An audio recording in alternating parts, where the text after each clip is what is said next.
I'm just saying though, it's us. Yeah.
Yeah.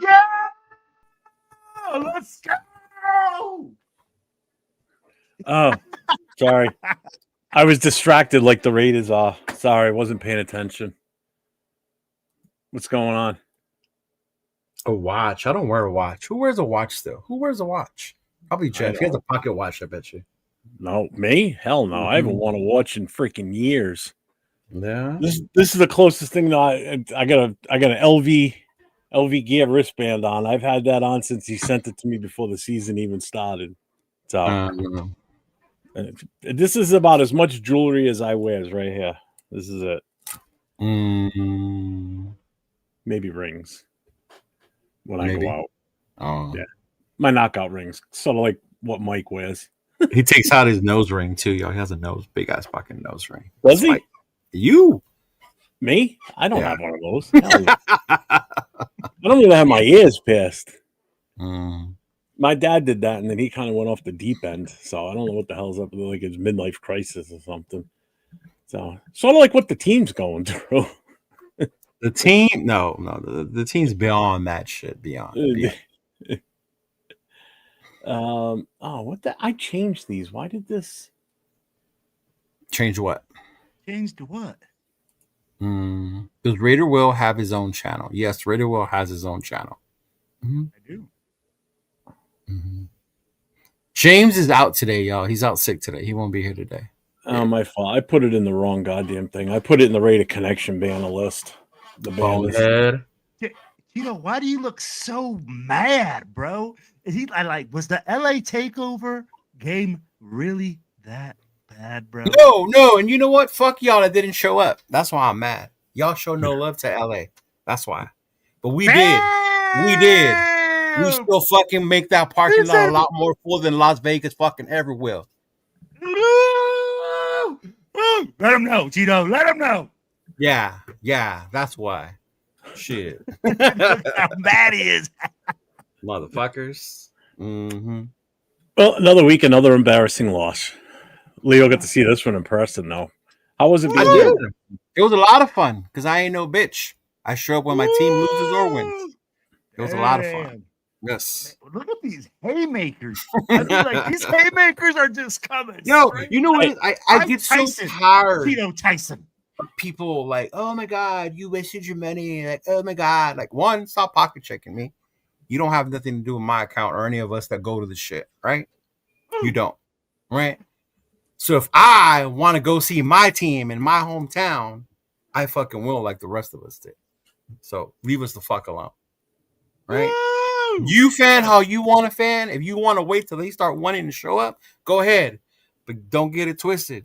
We will know you weren't around when they weren't winning. And we will remind you weren't fucking there.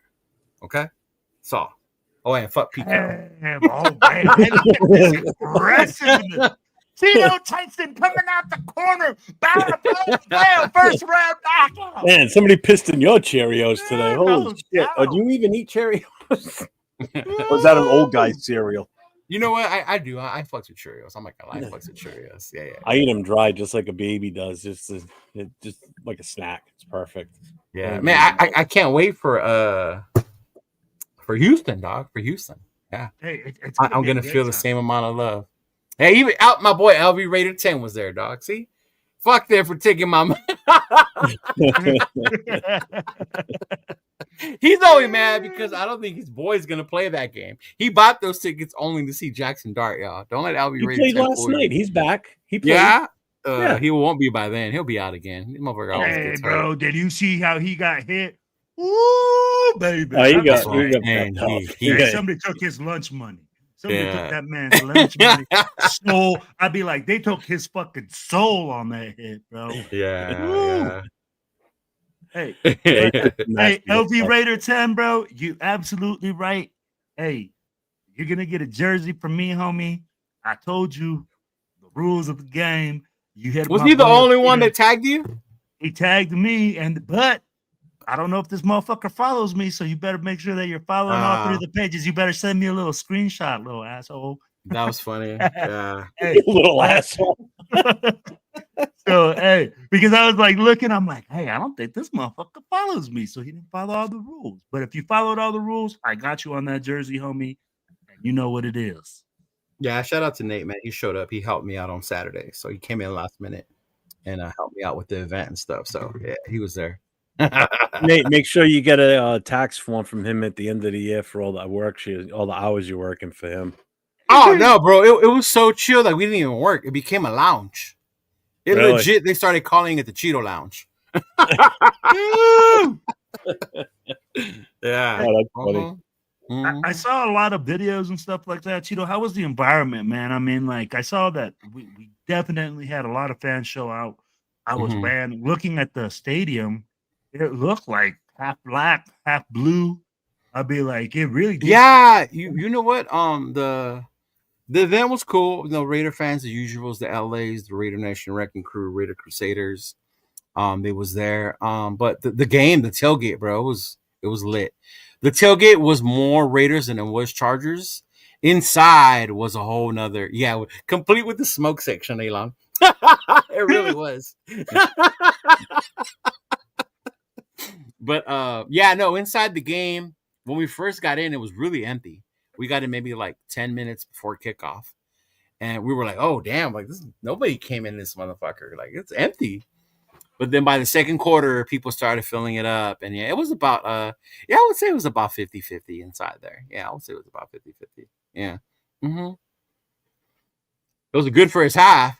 Then after that, same old shit. I'd be like, so it's crazy to see like a tale of two halves, right? Like, yeah. First half 7-7.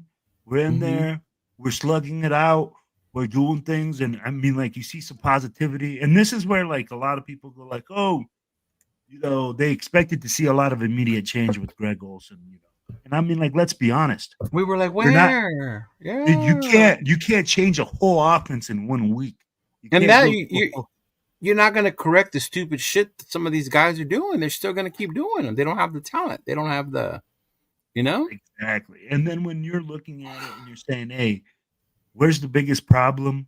And again, Pete coming out, and I mean, like, I know a lot of us have stopped listening to the Pete pressers because it's like, we all know when we're getting lied to. I mean, like, we were just talking about Yeah, we do. We all know when you're getting lied to. Oh, Jeff, we all know when we're getting Yeah, lied we to. do. Yes, we do. You can see that coming a mile away. Okay. Pete sitting there talking in the meeting and going like, hey, man, like, we're not going to make any changes anymore. And we keep going back to a team that's giving up multiple sacks a game. Looks inconsistent on 5. And then 10 the game before that. And then 5, I think, before that. That to see the inconsistency on the offensive line and to keep telling yourself, hey, we have all the solutions.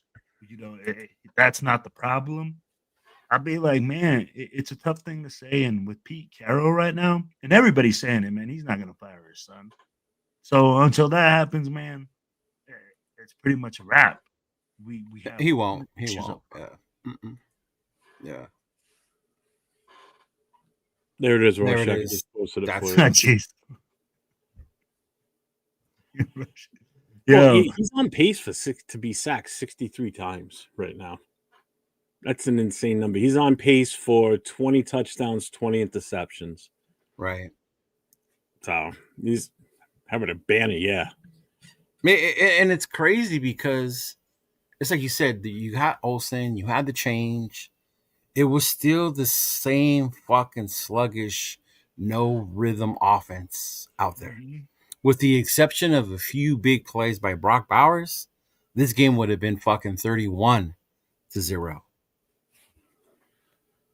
It's crazy because if it was not for those plays, like fucking thank goodness for Brock Bowers, dude. Like for real, right? The only bright spot Sunday. The only bright spot, like these, the O line still looks like shit. Still looks like Swiss cheese, right? Gino's rattled like a motherfucker. You know, even if he does have protection, he can't believe it. He has a clock in his mind. You know, he's like, what the fuck? And then he holds on to the ball. No one to throw to. And honestly, like, I'm getting to the point where the worst thing we can probably do is fire Pete Carroll at this point. Because if we do, you're going to find someone that starts to get these guys to do shit right because his son will be gone. And then we win a game or two, and then we're like, fuck, we're back to picking 10. You know? Oh, man. Oh! You know, don't fall into this trap. He's like, no, man, we can't win no games.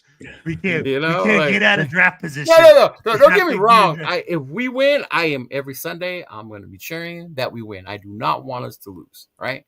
But I'm just saying, like, if we switch, like, maybe that's part of the plan and we just don't see it. Like, these dudes are like, at this point, just leave Pete in there, let him fuck shit up, get us our draft position. We'll move on for him and call it a day.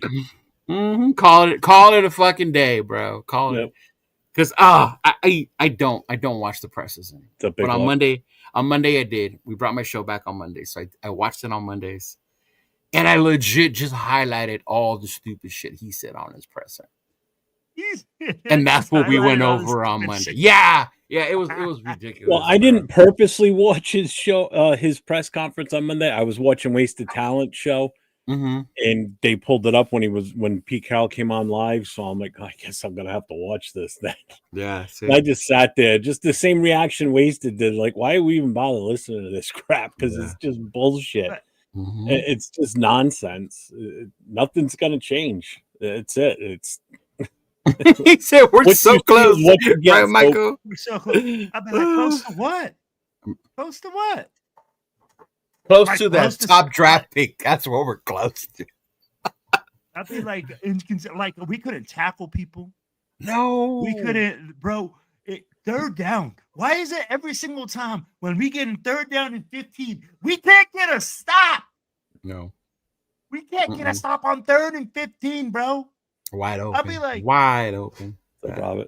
It's so crazy to me to tell me that we're gonna play soft ass coverage and give up 15 yards in first down. Yeah, dude. The only thing we got was we got less penalties. There were only 4 penalties in this game. Good job, Pete. Good job. Like Jesus. Nate, Raiders played so bad I had to wash it out with the Lakers. He did. He really did, because I hit him up afterwards when we were leaving. You went to the Lakers game? Yeah, I hit him up after the game, and I was like, hey, let's go eat at Grand Central Market in downtown LA. And then he was like, oh, bro, I'm already ahead of you. I'm going to the Laker game. I was like, what? He found some cheap tickets, so he went to the Laker game right after the Raider game. The beauty of living in LA, dog. You can go to a football game, and then right after go to a fucking Laker game. Yeah. Step accelerator. Yeah. Oh man. Mm-hmm. Now we got to come up with our own thing. Oh, which was funny. Right now that you said the go back to the paper bag one. I saw the most amazing Geno Smith jersey in the parking lot on Sunday. You have a picture? This man, I'll post it on my IG. But this man had a black trash bag, and with duct tape, he put the number 7. And he was walking around with this Geno Smith garbage bag jersey. I was like, man, we should all make those motherfuckers and walk around with that shit on, bro. Like, for real. Oh, that's fucking funny. Oh, man, yeah. Shout out to that dude. I saw him at the tailgate on Sunday, man. That shit was fucking hilarious. But then that's the other thing, Big Luck. Like, I know we keep saying we let Gino play, but should they let Kenny play? Okay, I'm going to tell you something. Yes, obviously because AOC keeps getting deactivated. So I don't understand that. I don't understand that. But I'm going to tell you something. When Caleb Rogers comes out and has the highest PFF score on your team on the offensive line, which is the highest offensive grade, which it wasn't that high of a grade to begin with, though. Let's get that straight. Oh, but it was the highest. But it was the highest. But it doesn't mean it was a good thing. But yes, but it shows that there is potential. Right. You know, and when a young man, right now, we already seen what we got with Gino. No, tell me where you're going to go with Gino. Gino has already hit his ceilings. He's already on his way down. Gino looks scared, discombobulated. I mean, like every single thing. At this moment, we have nothing to lose. We have to start looking towards our youth. And we have, like Jack Besh. You know, we used him more. You got to use your young guys, man, to see what you got. I'm like, and if you win games with your young guys, then you win games with your young guys. And you know, it is what it is. But you can't come with the same old shit, bro. You can't just ride with Gino, trash this season, and then say, oh, hey, you know what, we tried. All these young guys are losing their time. They're not getting any experience. And this is valuable time for those young guys to get experience and to get in the fucking game. Well, you brought up Rodgers. I said Kenny Pickett. He's not a young guy. He's been in the league a couple years now, you know, so. But would it really make that much of a difference? Do you really see him as like coming in here and being Rich Gannon? Like, oh, no. I'm in the rough. No. So then what's the fucking difference? Thank you. I am so glad you are here, big dog. You know what? I'm happy you have Jacoby Myers too. I do too, because we didn't fucking deserve him. We didn't fucking deserve him. No. Not this season anyway. Yeah. Last year, yeah.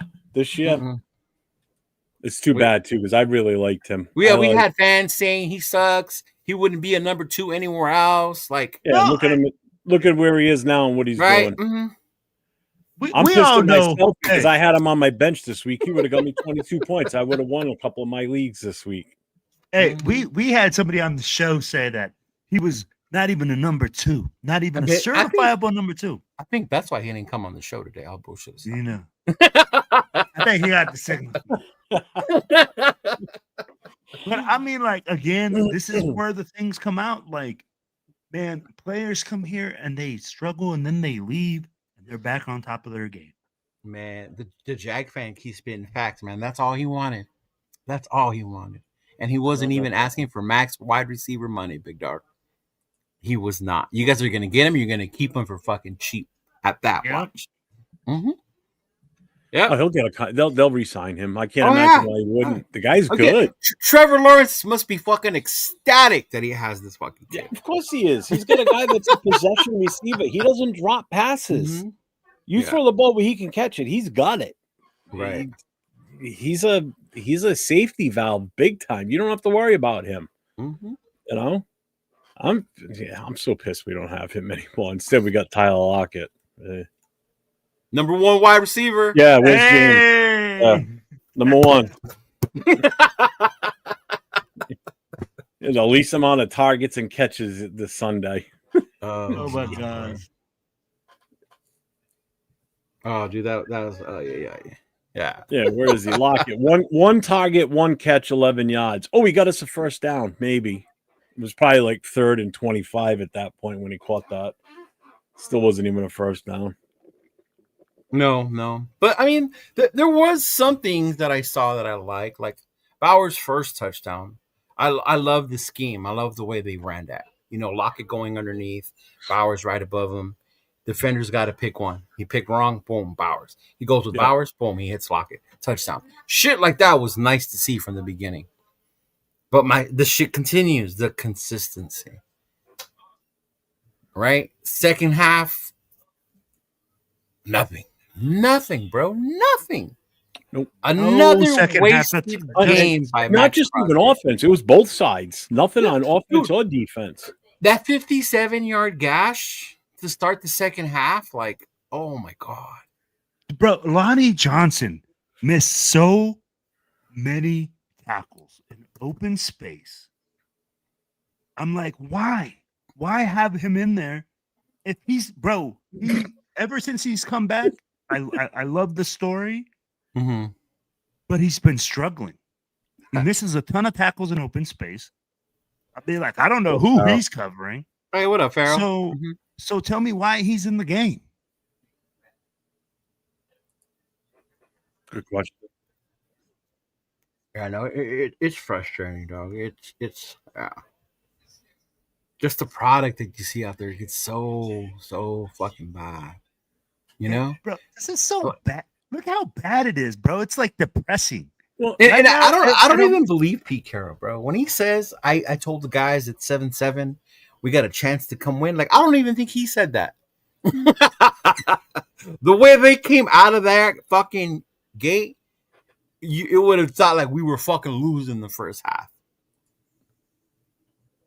That run took whatever fans that were there that hadn't got kicked out for fighting yet, probably. Out of the fucking game, bro, at that point. Well, it's funny because like on Mondays when I do my Monday morning quarterback show with Chris, we always pick we pick an MVP and then we pick an MUP, most undervalued player.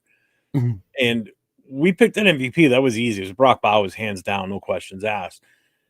With we didn't even bother picking him up because the rest of the team other than Bowers was just dog shit. It really was. I mean, yeah, Max had a decent game. I'll give him that. But it's still, there was no spark anywhere on the rest of the team. Did Max steal your girlfriend at one point? No. Or date one of your daughters or something? No, I just realized that it's for Max. What good is he doing us? How many Bro, games he was the only spark on the other side. Yeah, until the second half. And then he costs us a penalty that basically let them march right down.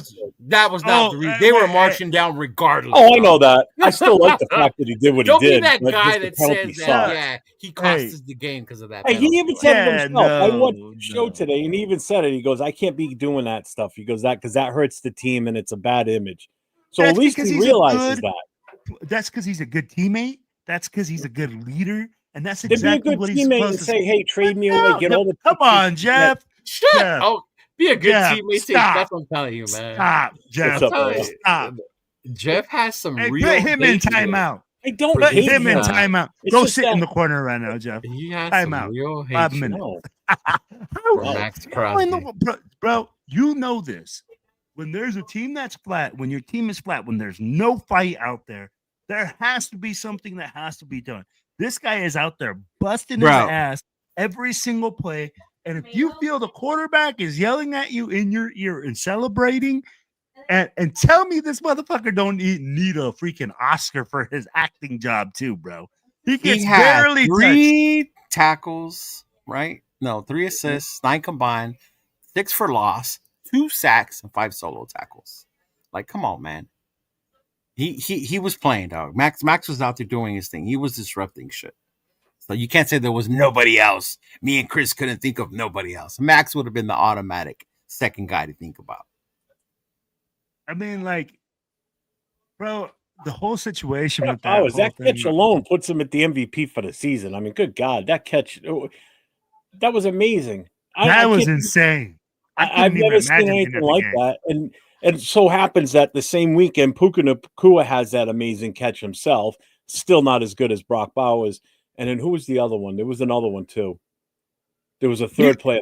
You know what made Brock's even better is how bad Gino's throw was to somebody that was open. 100%. No one else would have caught. Bro, and I mean, like, this dude is 6'7". You don't understand. 6'7", and he literally picked the ball up off the ground, looking like Stretch Armstrong, bro. When they said, bro, I was pissed. I literally jumped out of my seat. I don't know about you, Cheeto, because I know that you were there, so you probably had a better view than me. But I jumped out of my seat, bro. Mad as fuck, thinking that we got an incompletion already, like yelling at Cheeto. Yeah, I did. Yeah. Bro, I was like, suck. I stood up and I was like, there's no way he caught that. There's no way. No fucking way. And then I watched the replay. And they wouldn't show the replay. And I was like, why aren't they showing the replay? And then they Even put the their hands up replay. as touchdown. I was like, this motherfucker caught the ball. Yeah. Even the replay was like rough at first because I thought they were going to call it back because Yeah. it really looked like the ball was like this much from hitting the ground while his hand. But luckily, he had his hand underneath of it enough Yeah. where it just. Oh my god, I couldn't That believe was that. That fucking was beautiful, freaking man. amazing. In my life as a Raider fan, I've witnessed some great Raider catches. That probably the one before that was the one Crabtree in San Diego that Carr threw to him. That was like fucking insane to me. But now seeing this Brock Bowers one, I was like, I'm gonna The have to dude's on another reevaluate my level. chart. The dude's on it, and this isn't the first time that he's caught one-armed catches like that too, like amazing catches. No. This is just the best of them all. I mean, Yeah. And the thing is, bro, great. everybody in the building knew where the ball was going. Everybody there's saw only one-on-one matchup, there's and you're only like, yo, it's going there. Mhm. And to make a play like that, bro, I'll be like, come on, big dog. I'm like, I still like understand how Gino fucked up that throw though. because it's Geno Smith, bro. I'll be like, hey, when he falls backwards, you know, Mark Jones brought it up in the meeting where Geno Smith gets stepped on, bro, by Alex Kappa, and he falls backwards, flat on his ass, bro. Oh yeah, During a that was handoff? fucking ridiculous. I mean, like, tell me, like, how much more elementary can we get that you cannot get out from underneath center, bro? Yeah, Coming out from underneath center. The whole thing is just fucking ridiculous. That's why we look like a bunch of monkeys fucking a football, as my old Master Chief used to say. My Master Chief used to say that shit all the time, right? When we be doing some stupid shit, motherfuckers look like you're out here monkeys fucking a football. That's what we really fucking understand. I know, Travis. I get it. It's Gino. I get it. But still, man, oh my lord. Like, oh my god. Who is the cook in the middle busting Raiders? He's talking about Will. Raider Jeff is the legend. Yeah, I have no idea where that comes from. I don't know who. Whatever. Jeff with it's not my ghost account. Yeah. So how was the Raider love though, Cheeto? How was the love that you were getting? I'll be like, I saw your tat. I mean, like, you look like a popular guy out there. I mean, like, you look kind of packed. Oh, you saw the Cheeto Lounge? I saw this Cheeto Lounge. Yeah, people were filming it. Oh shit. Yeah, like Elon said, it was cool. It had its own smoking section. We were rotating the ladies in with the gentlemen. Wow. We were, dude. It would be me, Nate, and some other dudes chilling, and then we get up. It'd be my girl and some of the other girls chilling right there. Oh, man, it was so much fun, bro. It was fun. No, it was a lot of love. Like, shout out to the nation that came through, stopped by, got their stuff. It's tough. It's tough. They talked about it earlier in the Black Hole meeting, right? It's tough right now to sell Raider merch when the team's playing this bad. People don't want to invest in things like that. So the amount of love that we got is was super cool, super dope. Just people coming by to hang out, bro. Coming by to hang out. They brought me a beer. Got Nate some beer. Like my girl, they were buying her drinks. She was. Damn. My girl had a good time on Saturday. So good. We didn't know if we were gonna make it to the game on Sunday. Maybe that. But yeah, man, no, it was a lot of love, especially on Sunday, bro. Sunday too. People stopping like, hey, I got to take a picture with you, and I was like, okay, like cool. We took pictures, but it was a lot of shout outs. There was people who watched the shows, like multiple shows that we do. They're like, man, I love watching the shows. I love seeing y'all. And man, if you're in here watching, say something in the chat. I can't. How many people kept saying, I watch your show, but I'm too shy to say something in the chat. Don't be shy, bro. We don't bust balls around. Well, we do bust each other's balls, but we keep it respectful. We keep it fun. Like, say what's up, say hi. Anytime you see me, Will, Jeff, Nathan, Jay, anybody, Rundown, Chris, whoever, tapping. That was, I think, the best part of the whole weekend. And then I'm seeing this one mom and son that I absolutely love to see them. I heard you say that last night on your show. And they always see me and my girl, and they come and they give us the biggest hug, and we give them the hug, and seeing them, and dude, it's just so awesome. Like, that's the part of the nation that I love. You know what I'm saying?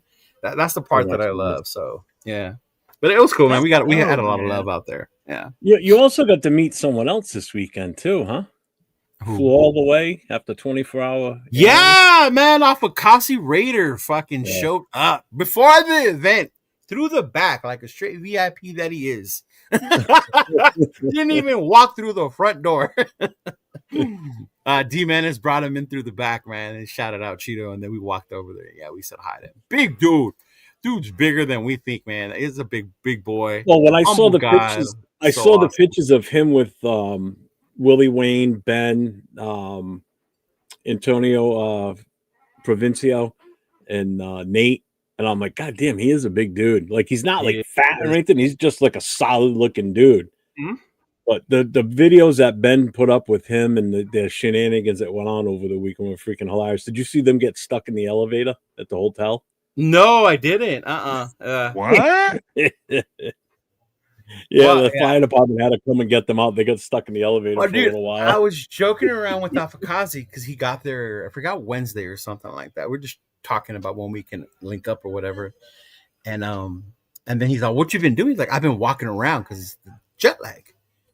I'm like, what do you mean you've been walking around? I can't sleep, so I've been walking around. I'm like, bro, in Inglewood? Like, you're walking around in Inglewood? Like, and everybody's like, I know, we kept telling him. Like, fucking Afakazi, man. Like, a good thing he's a big dude, man. But yeah, he was out there walking around. He was happy to see people from the nation, people that recognized him, stuff. That I saw him again later on. Yeah, it was cool, man. Yeah. Yeah, he looked like he had a good time. I think he goes back. I think he said Thursday he's heading back. Oh, is he? I gotta hit him. I think so. I'm almost positive that's what he told me the other day when I was talking with him. Oh, okay. I was just in LA too, but I drove back for the show. So yeah, I could have just stayed out there and hit him up. Vegemite sandwich. There's another shot of him having Ben try the Vegemite too. Really? Oh yeah. Yeah, Ben's sitting in the front seat of the car and Afakasi's in the back. Like, Ben's getting ready to go home, so he met up with Afakasi to say bye to him. Mm-hmm. And AR is sitting in the back seat. So he takes the jar and he opens it up and he goes, oh, what the hell is this shit? He stares at AR for a second, like, seriously? And then he tries it, and then just his reaction, you got to watch it. It's freaking hilarious. I must have watched like 5 times over. He gets out and he's just hurling as he's trying to spit this shit up. It is bad. It's nasty. It was freaking hilarious though. Oh my god. Yeah, you couldn't. Yeah. That hat was awesome. Caught a lot of attention. My girl said towards the end of the day she's gonna have to retire that hat like she did the big chain, probably maybe. Well, when the hat's bigger than you, of course it draws attention. You see the hat walking around. And they're like, oh my god, I love your hat. You see my girl like, bitch. Damn. Yeah, no, she's cool. She's not. Yeah. But yeah, it was a lot of fun. Yeah. Mm-hmm. Yeah, it's funny the way people are on social media, bro. Like, people were even clowning, like, you're a grown ass man. Why are you wearing the hat? What the fuck is wrong with wearing a big ass hat to a football game, dog? Yeah, really, right? Like, Jesus. What's up, man? Salute, Nada. According to some people, you're not a fan. According to some people, you're gonna be too much fan. Who knows, man? Why is it that you can't just wear whatever you want and do whatever you want? Now, speaking of fake fans, shout out to Joe Morley. The biggest fake fan, Joe Morley. Wow. I love fucking with him because the people in the comments always tell him that because he's always making fun of our team. But yeah, he was out there. Yeah, bro, it was fun. It was a lot of fun. Yeah, this is your boy 49ers Red Zone. What's up, man? Hey, what up, 49er Red Zone? What's going on, big dog? Yeah. Yeah, I didn't understand that thing about the hat. And it's funny because that's not even the one I really want. The one I really want is the black shiny one. That's the fucking one I want. Oh, the one like MC has? Yes. Yeah, I saw his video, the video today with him and a bunch of the other ones, Blame and Gino. I saw that one today. Yeah, And he had that. He's the one who actually gave me that hat on draft day, the gray one that I remember you saying that. Yeah. Yeah. So let me ask you this: Greg Olson's debut calling plays. Did anybody up here see a difference? Same instability, same lack of production. Like, yeah. I'm gonna say I saw improvement Where? in the ability for us to move the football and not be freaking absolutely killed in the first half with possession. I'll be like, we went in 7-7 at half. Now, I'm not going to say that he made a great play calls or look at the play calls that you just talked about. Hey, he made a play call where freaking Bowers was open. Made it simple for Gino. Yeah. Am I going to say that he came over here with all these miracle solutions in our offensive line, all of a sudden started blocking better, etc.? Mhm. No, but you saw a remnants of like somewhat of an offense. I mean, like we weren't just 3 and out. There was quite a few 3 and outs though. There were, but I mean, like, man, did we improve? Was it the same? Bro, I'd be like, just by the amount of yards. Just by the amount of yards, I think it looks like we had more first downs. Let's see. And we had 14 points. When's the last time you seen the Raiders with 14 points? We only had 12 first downs. That's what I'm saying. We had 22. Bro, of course they had 20. We're not talking about our defense. We're talking about our offense. No, look at I know. That's what I'm talking about. How many rushing yards did we have? Rushing yards, 31 net, 31. 31? We had an average of 1.7. Yeah, telling you. But here's the first down breakdown: one first down by running, 9 by passing, and 2 with a penalty. They had 8 rushing first downs. They had 11, and they had 3 for 3 penalty first downs. Not them, just our offense, Jeff. Just our offense. Yeah, I'd be like, we know that our defense sucks. I'd be like, bro, we talked about it earlier. 3rd and 15, first down. 4th and 15, first down. How many total yards did our offense have? Total net yards, 156. They had 341. That's what I'm saying. How is that an improvement, big dog? And here's the other one that I think is kind of comical. So 3rd down conversions, we were 2 for 8. They were 12 out of 17. That right there shows you how bad our defense is. That's what I'm saying. We can't even stop them. We can't get 4 and 3 and out. 3rd down. Yeah. That's why I said the first half, Cheeto. I didn't say the whole game. I said the first half. The second half, there was no adjustments. The first half, 7-7. Yeah, but there shouldn't have had to have been adjustments because we were playing well in the first half. What would you have needed to really adjust? What did we do? Dude, I'm going to tell you what happened. They got a fucking touchdown on the first play. We adjusted the play like we did the week before is what we did in the second half. Bro, you can't come back from being down 14-7. Not this. You're telling me that one fucking run, and that's what's wrong with this fucking team. No, I'm not saying that this was. You asked if we can come back from 7. I said not this team. Well, if there was any improvement on the offense, we should have been able to. A real quick shout out to Hunt 6 with a $2 super chat to Leo. Leo, you owe me a picture. Fuck Notre Dame. It's all about the U. Fuck the U. Can't even win their own conference championship. What's up, Jack Kenna? The Fred Flintstone hat? Why do they call it Fred Flintstone? Oh, because they wear the big hats. That's right. Yeah. We are close, though, Michael. We are close. What's up, John Leo? Bro, let's not get into this. We are close thing. We are close to a fucking disaster. Yes, Honey Nut Cheerios. Hey, tell me the last time you've ever seen Max Crosby this pissed off. Ever seen him what? This pissed off. I mean, like, literally, I felt like it started the last game, not this game. But I mean, his frustration is boiling. I think that's getting blown out of proportion that he wants to get out of here. It's just because that's the kind of competitor he is. So you want that. Remember Gino got a lot of shit for not wanting to celebrate a touchdown. A trash time touchdown with his teammate, right? He showed no passion. Now, Max is upset and he's frustrating. And we're over here like, oh, now he wants out of Dodge because look how mad he is. Like, no, I'm not saying that he wants out of Dodge. Mm-hmm. I'm just saying he's pissed off. And that's fine. Let him be. Yeah. He should be. As he should be. But I'm not telling you, oh, he wants like, come on now, bro. I'm not saying he wants out. Like, I'm not trying to send out these fucking bullshit rumors. I'm just saying he's pissed off. He's upset. You can tell that now at this moment in time, it's like, dude, I want to win. As he should be. We all want to fucking win. He should too. Absolutely. And that's the thing. This is the first time, though, I've really seen it to this point. No, he was like this when McDaniels was fucking here and he just wanted to win. Remember the whole thing about that afterwards. I just want to win. I want to win now. What up, 805? What's going on, big dog? What up, Bob? My homie Bob.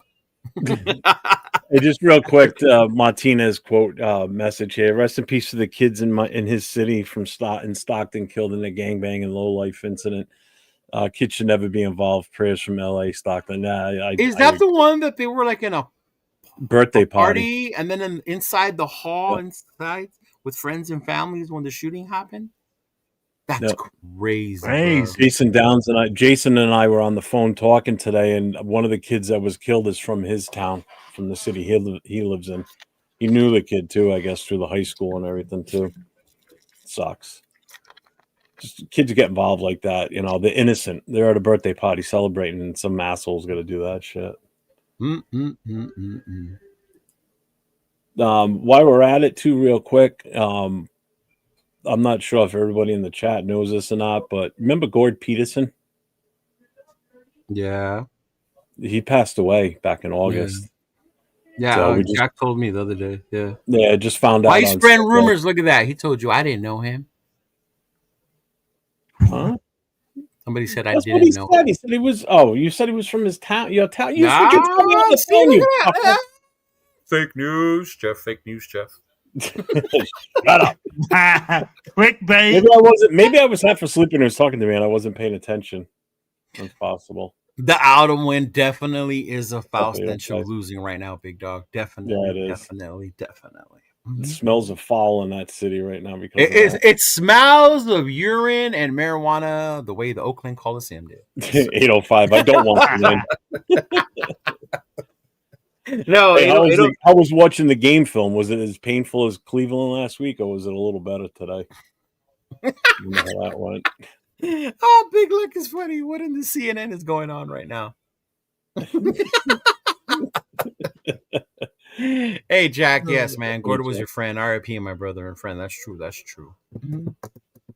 Hey, the real quick too with Mike Raiders Against the World. Him and Amar lost a real close friend to them recently, and they were still going through with this past weekend with that. And shout out to everybody in the IE that showed up to their car wash for the fundraising, things of that nature to help raise money for the fans. Man, the nation still ticks together. And then of course one of my Raider brothers out there, he doesn't want me to make it public, but you know he's going through it right now. So make sure just your thoughts and prayers go out to him, and whenever he's ready, he'll let y'all know what's going on with him too as well. Yeah, check Tito's Instagram. It was only for close friends. Yeah. That story was only to certain people. Yeah. Oh, my close friend. Yes. Woo! You made the cut. No problem, man. You're welcome. Yeah. Mm-hmm. But yeah, man, I didn't expect much difference. I'm not surprised that I didn't see much difference. If you want to be optimistic and say, hey, we scored 2 touchdowns. I think it goes back to what we expect as Raider fans now, that even 2 touchdowns makes us happy because it's a little bit of an improvement. Whoa. Yeah, but it's the funny thing. That's still under our average. Our average. Hey, let me I gotta rebuttal this one. This was a shot fired directly. Hell, y'all thought James wasn't here today, huh? Y'all thought James wasn't here today. Wait a minute here, bro. Wait, hey, nobody is saying that is satisfactory by any means. Okay, what we did say is there was an improvement, and that's all I'm saying. There was an improvement, but I'm not saying, hey, this was satisfactory performance. Come on now, big dog. Come on.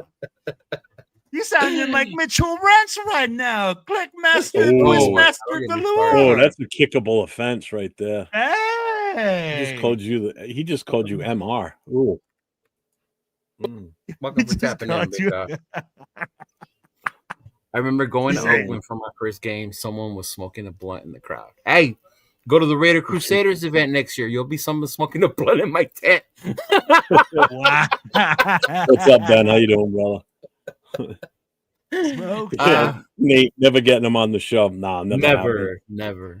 I wouldn't want him on the show at this point. I have no desire.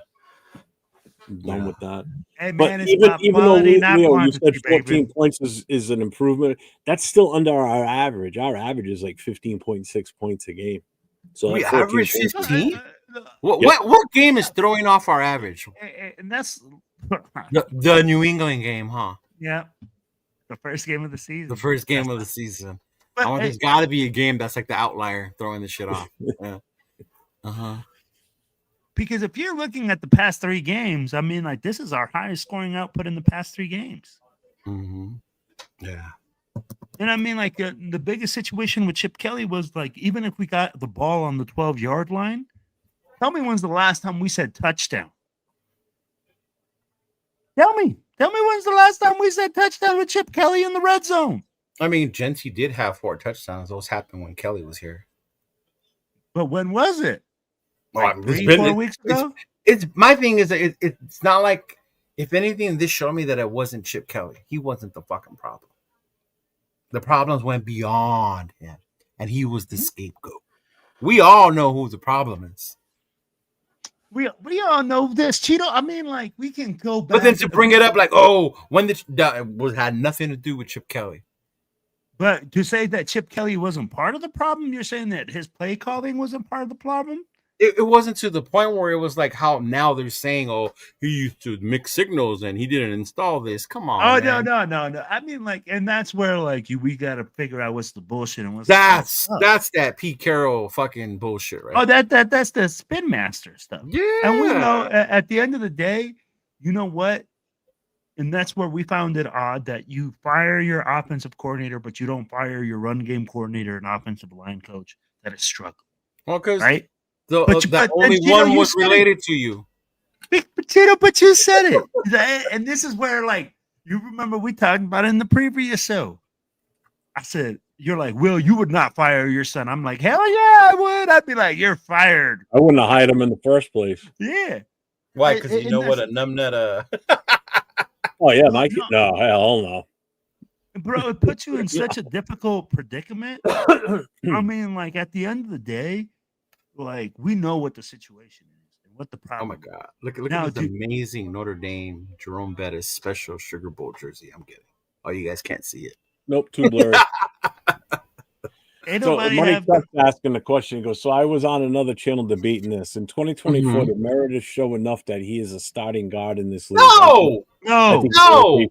Absolutely I agree. Yeah. I'm surprised he even made the roster, to be honest with you. Money Chuck in the building. Is this the Money Chuck? Hey, you know who I saw playing last night for the Patriots? Did you happen to watch the game? 805's guy, Sweet Feet. Mumford was out there playing at left tackle for quite a bit. He's in there as a rotation over there. But hey, we didn't think he was, No, the Patriots are using him. Idiots. We'd rather have him than who we have now. I will say this. I did notice that Gino, because I didn't see this when Chip Kelly was here. He was when he was, when we were up to the line and, sent us down with the ball and everything, before the ball would be snapped, you could see him step up, make adjustments, got back on the center or went into shotgun. You didn't really see that much when Kelly was here. I noticed that quite a bit on Sunday. I don't know if maybe my eyes were playing a trick on me, but it did seem like he was doing a little bit more of adjusting while on the field. If he I don't know about audibles. Did it really matter though? I'd be like, it's just like Cheeto said, and that's the tough part, right? Like, even if you see a small thing of improvement, it's like Cheeto said, who cares? Like, we're so fucking bad that if you see a little bit, a lot of people will be like, oh, we're getting better, and they'll pacify you. But at the end of the day, Jeff, bro, we're garbage. I'd be like, we should all be wearing brown bags at the games, looking like the Browns. The Saints already do that. Shit, the Browns have a higher upside than we do if they weren't the fucking Browns.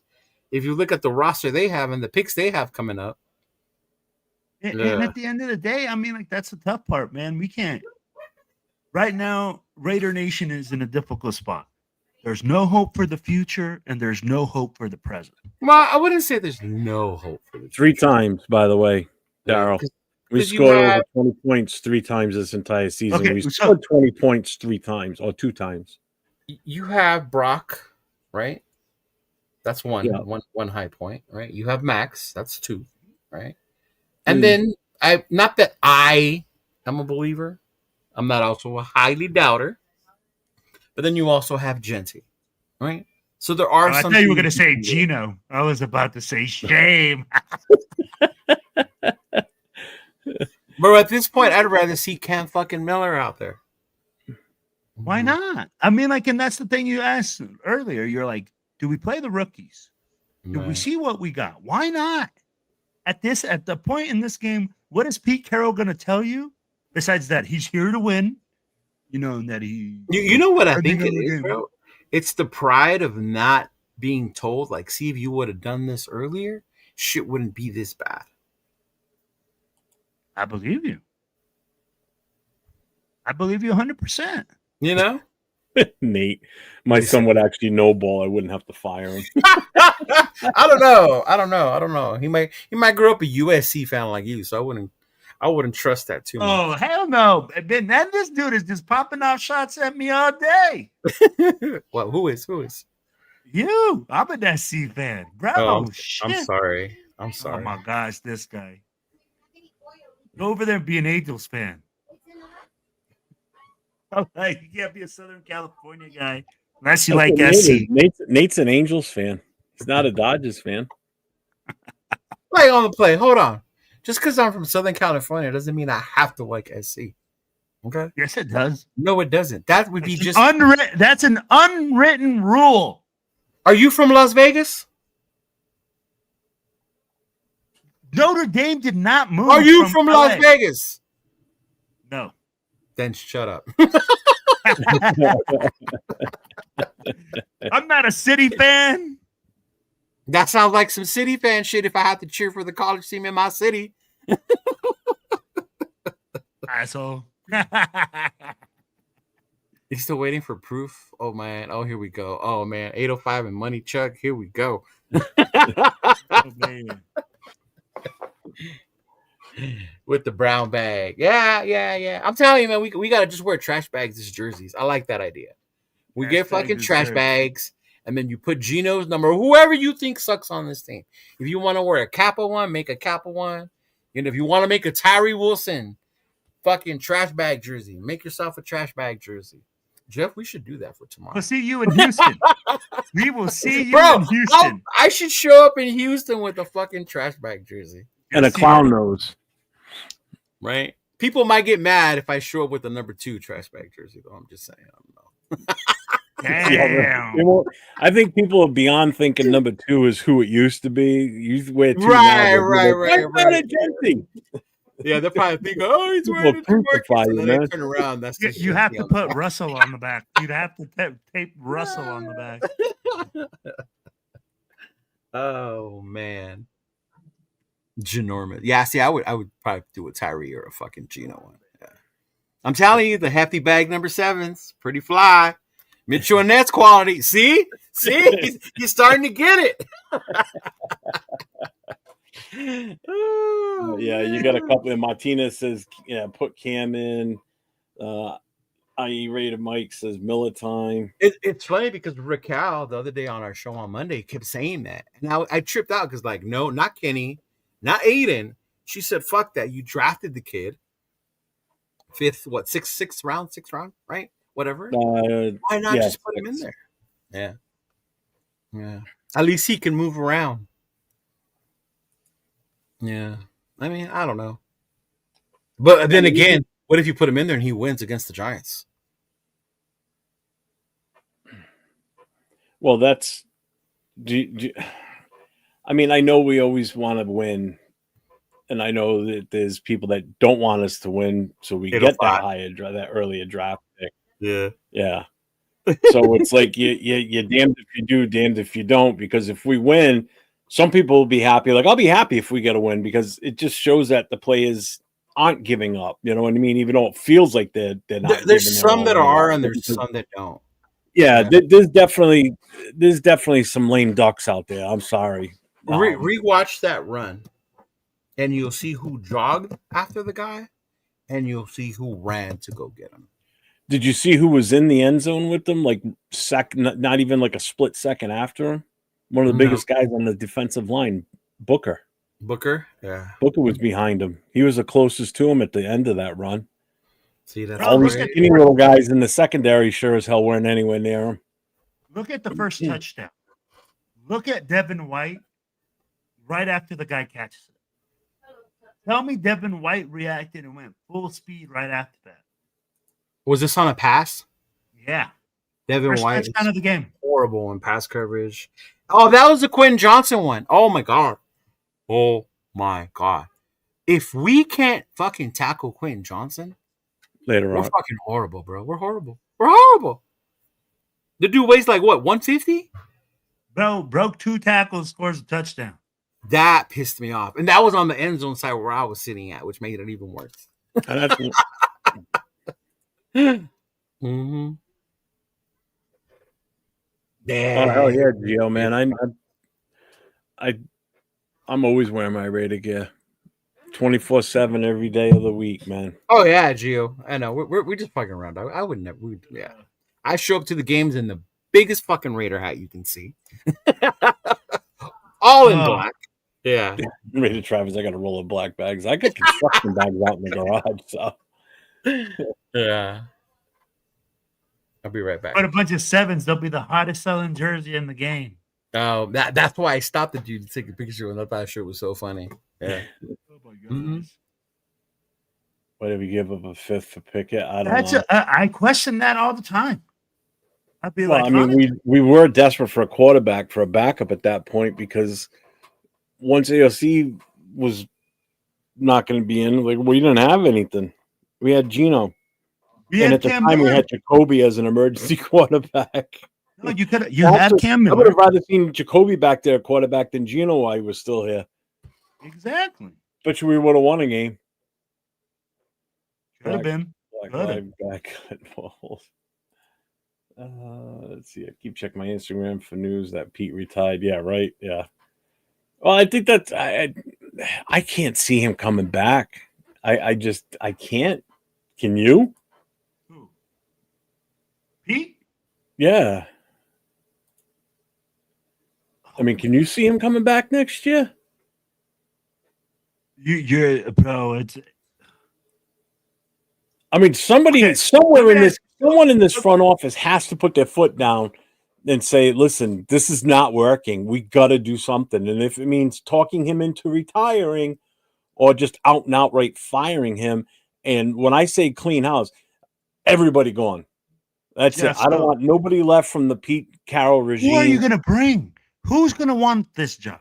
Who's going to want to come here and coach this team? With the pick we're going to end up with, you'd be surprised probably. Who? Give me a name that you think can come and change this culture. I can't tell you who I think would come here. I know who we would like to see come here. I know Joe Brady's a name that's been kicking around. LaFleur's another one. You know, there's plenty of names out there to throw around. But like Leo said at the start, you've already got 2 teams that was that in that, or was that in the meeting we said this? I don't remember now. I'm getting my moments confused here. There's already 2 teams that are without coaches that have a young QB. You know, Giants being one of them, you know, with Dart, and they got a decent defense. I mean, what killed them last year was Abdul Qadir not playing from the very start because he missed his curfew, and there's like some real nasty ass rumors about it. Did you just fall off the couch? Nah. I freaking just. That's what it looked like you did. I'm stretching, bro. I'm stretching. No, but I mean, it all depends on. But again, Jeff, here's the thing, right? When we look at it, regardless of who we get, who's going to come here, right? with all the holes that we have, with all the issues that we have, Your mic's doing this. It's fluctuating again. Up. So who are we going to talk with? Say, come here to change this situation, to make this team into winners, to make this team change. I mean, like, it's so hard, man. I mean, like, you can't tell me that we have a guy that's going to be willing to come here. That's the thing. Like, we say, oh, yeah, Pete Carroll's gone. Then who's coming? Well, And who are we going to bring? That's why you have to see where you are in the draft, because a high draft pick entices a young, hopefully offensive-minded coach to come over here, right? And if you leave the general manager hopefully is the one picking this coach. And they're going to leave it up to Spytech. They have to. Yeah. They can't have Brady involved in it. You can't actually. You just can't have Mark Davis making the decision. I'm sorry, because he's already shown a proven track record that he can't hire the right guy every time. If it was up to Mark, he'd bring John Gruden back in a heartbeat. Yeah, come on. That's what scares me.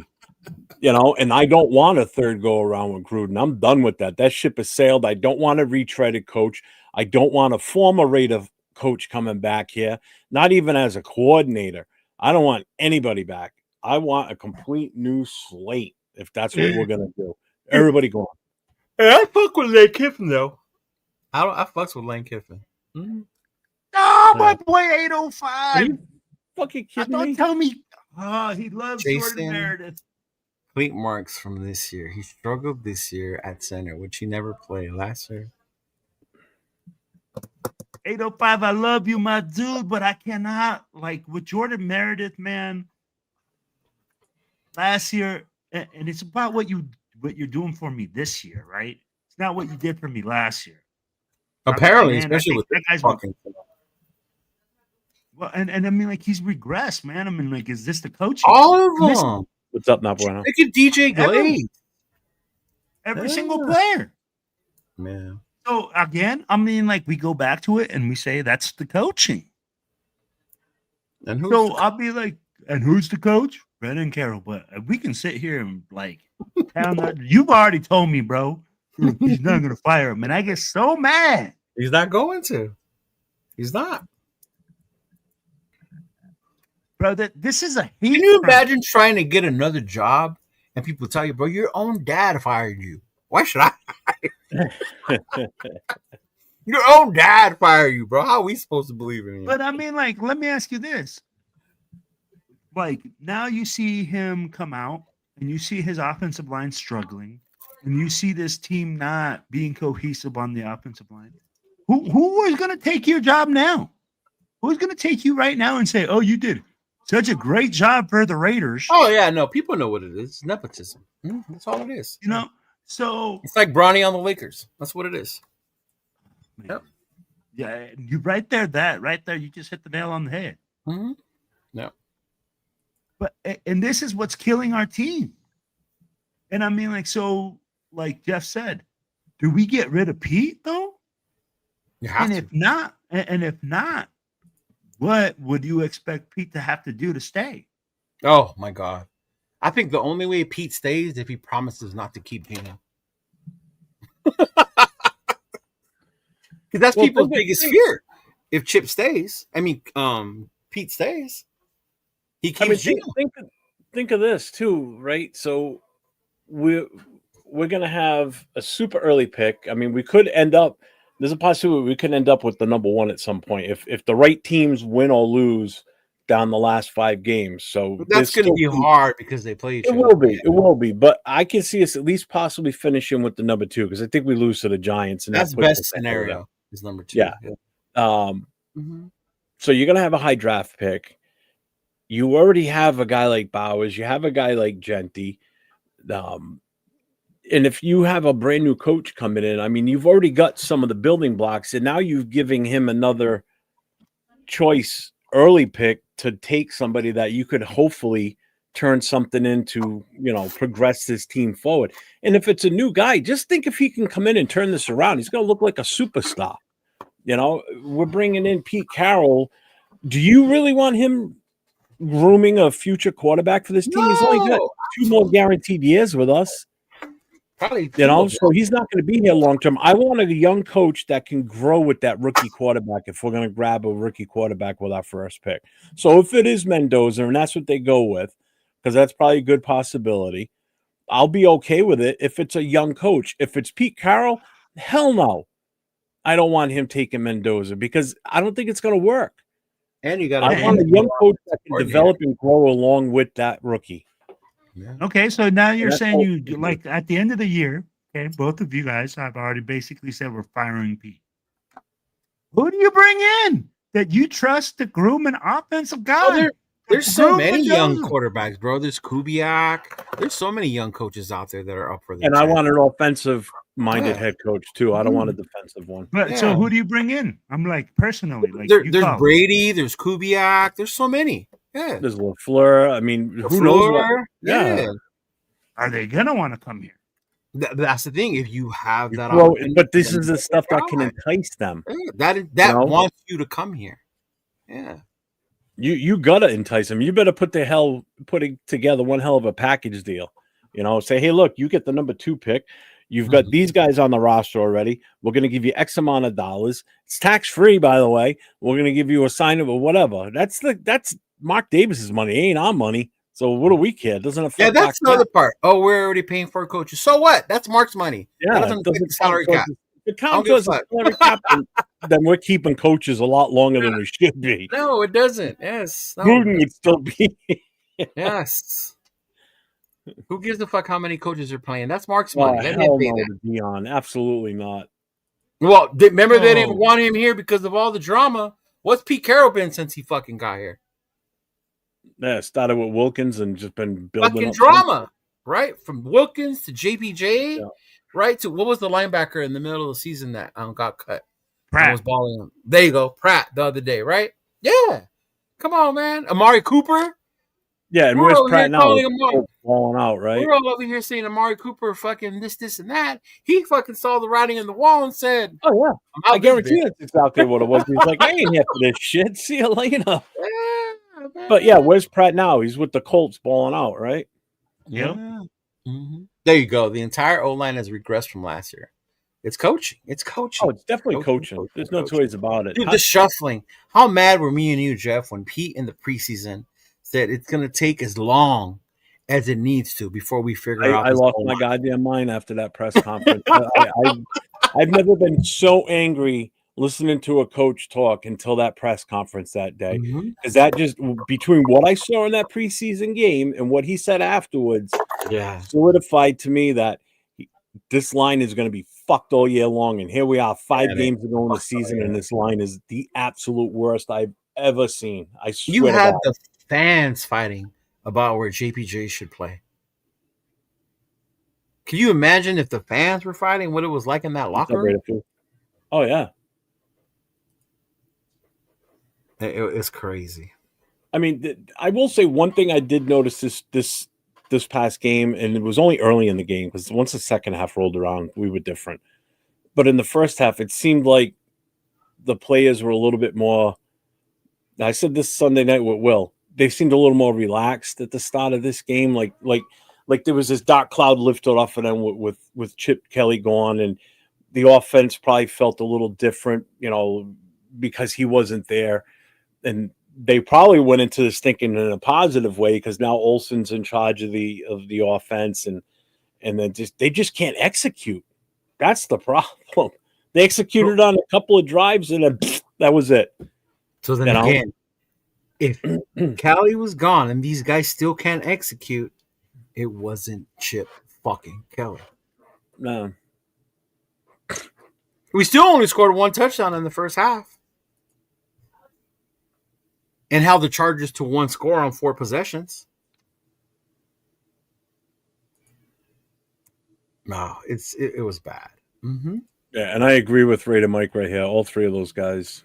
See ya. Putnam, Meredith, Forsyth. And for Forsyth, as much as we bitched about Forsyth, he didn't do such a horrible job as I thought it was going. No, last week he got burned for 3 sacks. Yeah. This week he did play a little better, I guess. Yeah. I don't know. I haven't really watched it. I'm waiting for 8:05 show tomorrow. I know. That's what I'm waiting for. I don't have the patience to sit there and watch over and over like that. I just can't. The Atara from last year, it's majority coaching. With chemistry shuffling.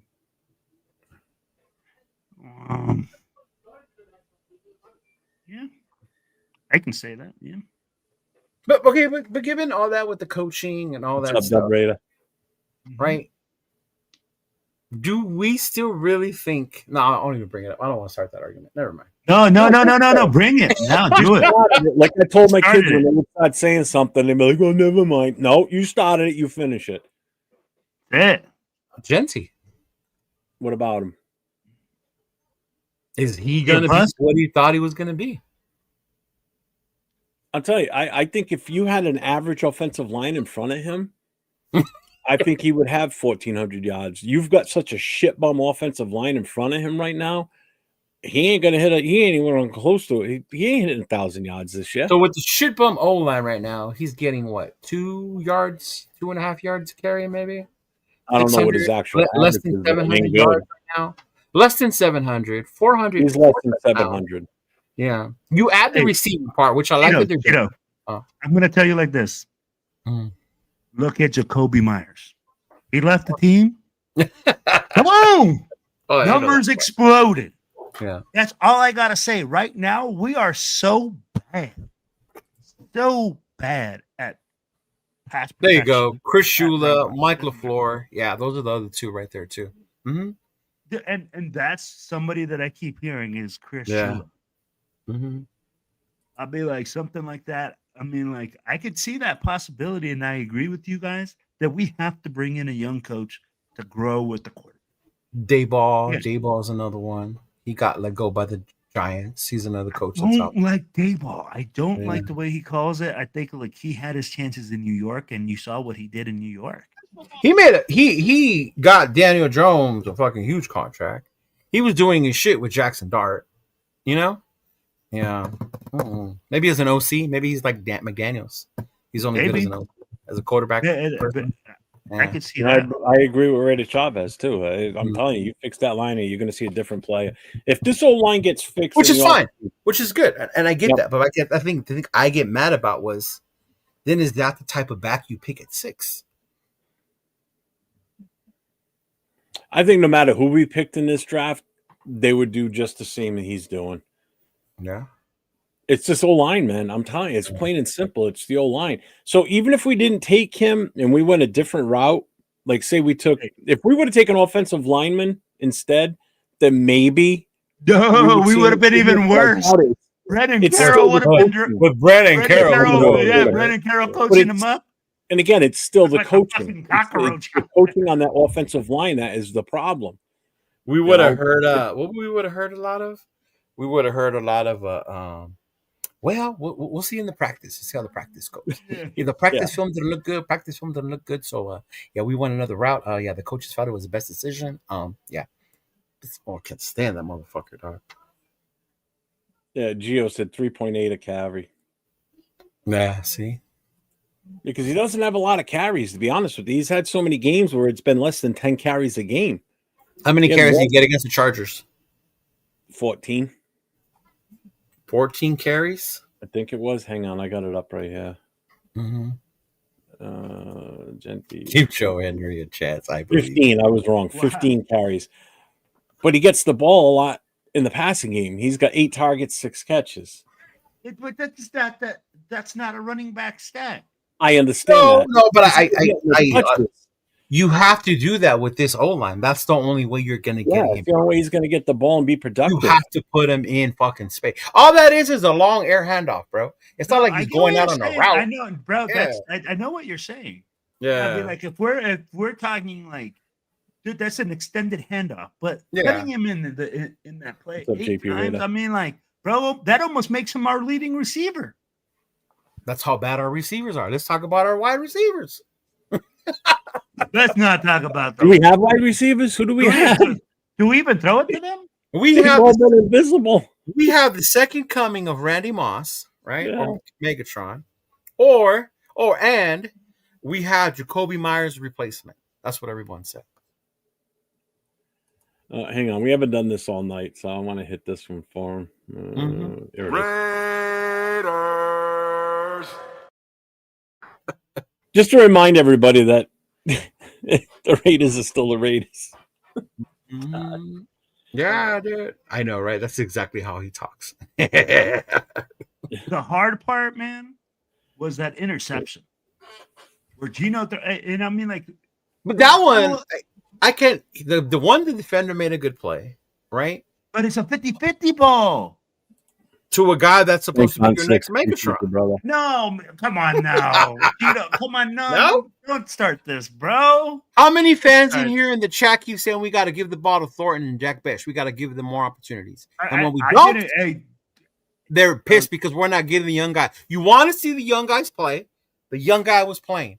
Gino gave the young guy an opportunity to make a play. 100%. But it's a 50-50 ball in that space, and you know a 50-50 ball in that space isn't even – you're not even going for a touchdown. You're going for a first down on the 30-yard line. Which are scarce as a Raider. We only had 2 out of 8 out of third downs. So a first down to us is almost like a touchdown at this point. Yeah, we're so bad. We're back to celebrating first down. Don't be trying to celebrate mediocrity over here, bro. We get a first down and everybody cheers. Yeah, I get it. You want to be mad at another pick, but I don't even. One, he tried to make a play. He gave it to the kid. Everyone keeps talking about. Let's see what the young guys can do. The kid jumped for the ball, right? It got hit out of his hand. No, he jumped. Thornton jumped this time. Yeah. Bro, is that like when I saw the picture, it looked like his feet were on the ground. No, he jumped. He was in the air. Yeah. That's why I was shocked. He was actually in the air. Yeah.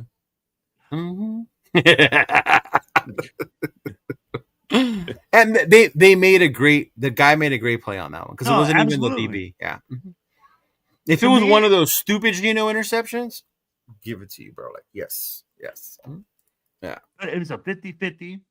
We both say it was a 50-50, and I agree with you. You put it in space for the receiver to make a freaking play on it. But at the same time, I'm like, I look at it and I said, know who you're throwing it to.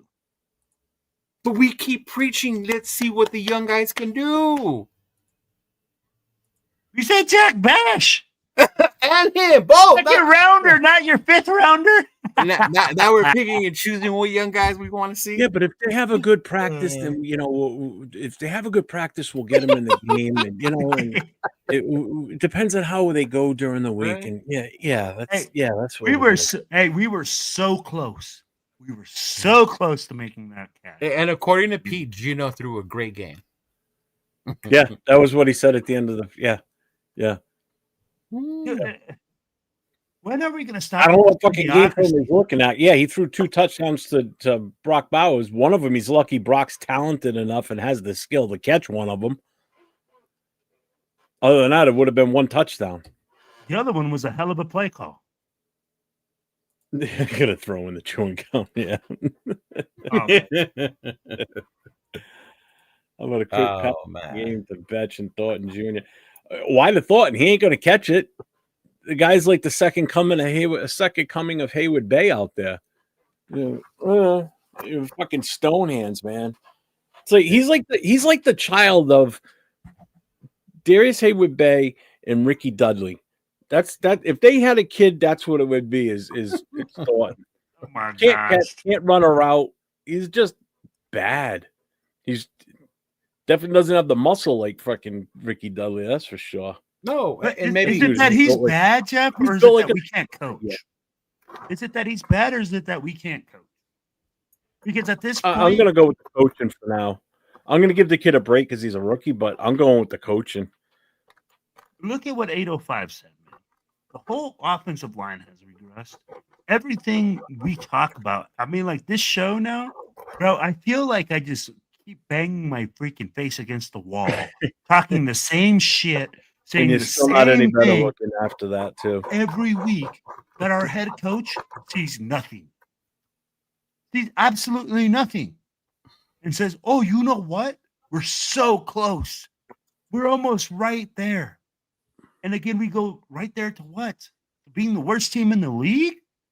We're so close to the Tennessee Titans that I can smell the first round draft pick coming. That's how close we are. So again, Not wrong. it goes like, if we don't have the coaching, I don't give a fuck what we do. We can have 10 first round draft picks, and we cannot develop a team to compete. Yeah, We Leo, can you bring were in at the the best game. players. We can't. They do put it. that stat up on the TV during the game. What? That the only players that have scored TDs for the Raiders are all under the age of 24. Well, yeah. What old guys do we have that would score? That makes sense. Other than Mostert, how's Lockett's the Mostert? oldest one that'd be out there as a receiver. Who? Tyler Lockett. Lockett Tyler or Lockett's Tucker. the I don't know only how old freaking Tucker dinosaur is. out there. Tucker is 3 years ago in the draft, so 24. Be close. 24, 25. Yeah. Hey, 24. Yeah. Hey, Yeah. you better be 24, careful there, yeah. Cheeto. Tyler What? Lockett's the number 1 wide receiver. We'll make James firing in here. Yeah, it's not surprising based on who we have. Mhm. Who's the little pup? Hey, That's Big Luck Jesse. wants to know who's the little pup. Who's the dog? My dog King, he's 17. So sorry, guys. He's He's walking 17? around. Yeah, he's walking around blind. He's a Yorkie, so he's just walking around and Oh. started crying, so I had to pick him up. I'm like, Is his name Gino? no, this guy could actually probably play better than Gino right now. I mean, like straight up. Yeah, I don't get it. It just sucks because we went into the start of the season once we hired Pete Carroll. I mean, everybody kind of got over the fact of his age at that point, and we're like, all right, well, that's who we. No, hear me out before you. I see the smirk already. Everybody at that point was like, all right, this is what we got. So, he's a seasoned coach. This should only be better than last year. Everybody gave their predictions. I mean, I was in the 9-8 win set area, and it just went to shit from like day one. I just don't get how we were 4 wins last year, and we're still at 2 right now. It's not, but Jeff, honestly, last year was just it's bad. not that. No, last year was bad. But here's the thing: this is horrible. There was some sort of direction. There was some sort of vision for the team. This year has been total disconnect. We had an identity. Yeah. Now we don't. We lack that. Look at it. Mm-hmm. Our GM drafted for the future. Our head coach wants to win right now, and he wanted to run the football and play good defense.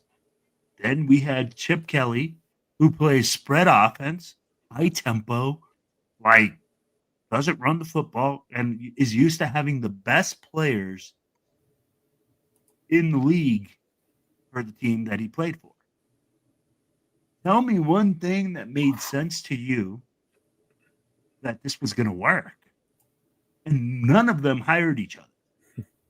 Chip Kelly was hired outside of Pete Carroll. I see who you've been listening to. What? I see who you've been listening to when you say that. Well, bro, I've been listening to everyone. Hey, I listen to your boy Q more than anybody else, probably. But I mean, it's just so dysfunctional. I mean, bro, there's so many different things that are happening that you say. Zamir's still there. He's buried at no number 4 or 5 on the depth chart now.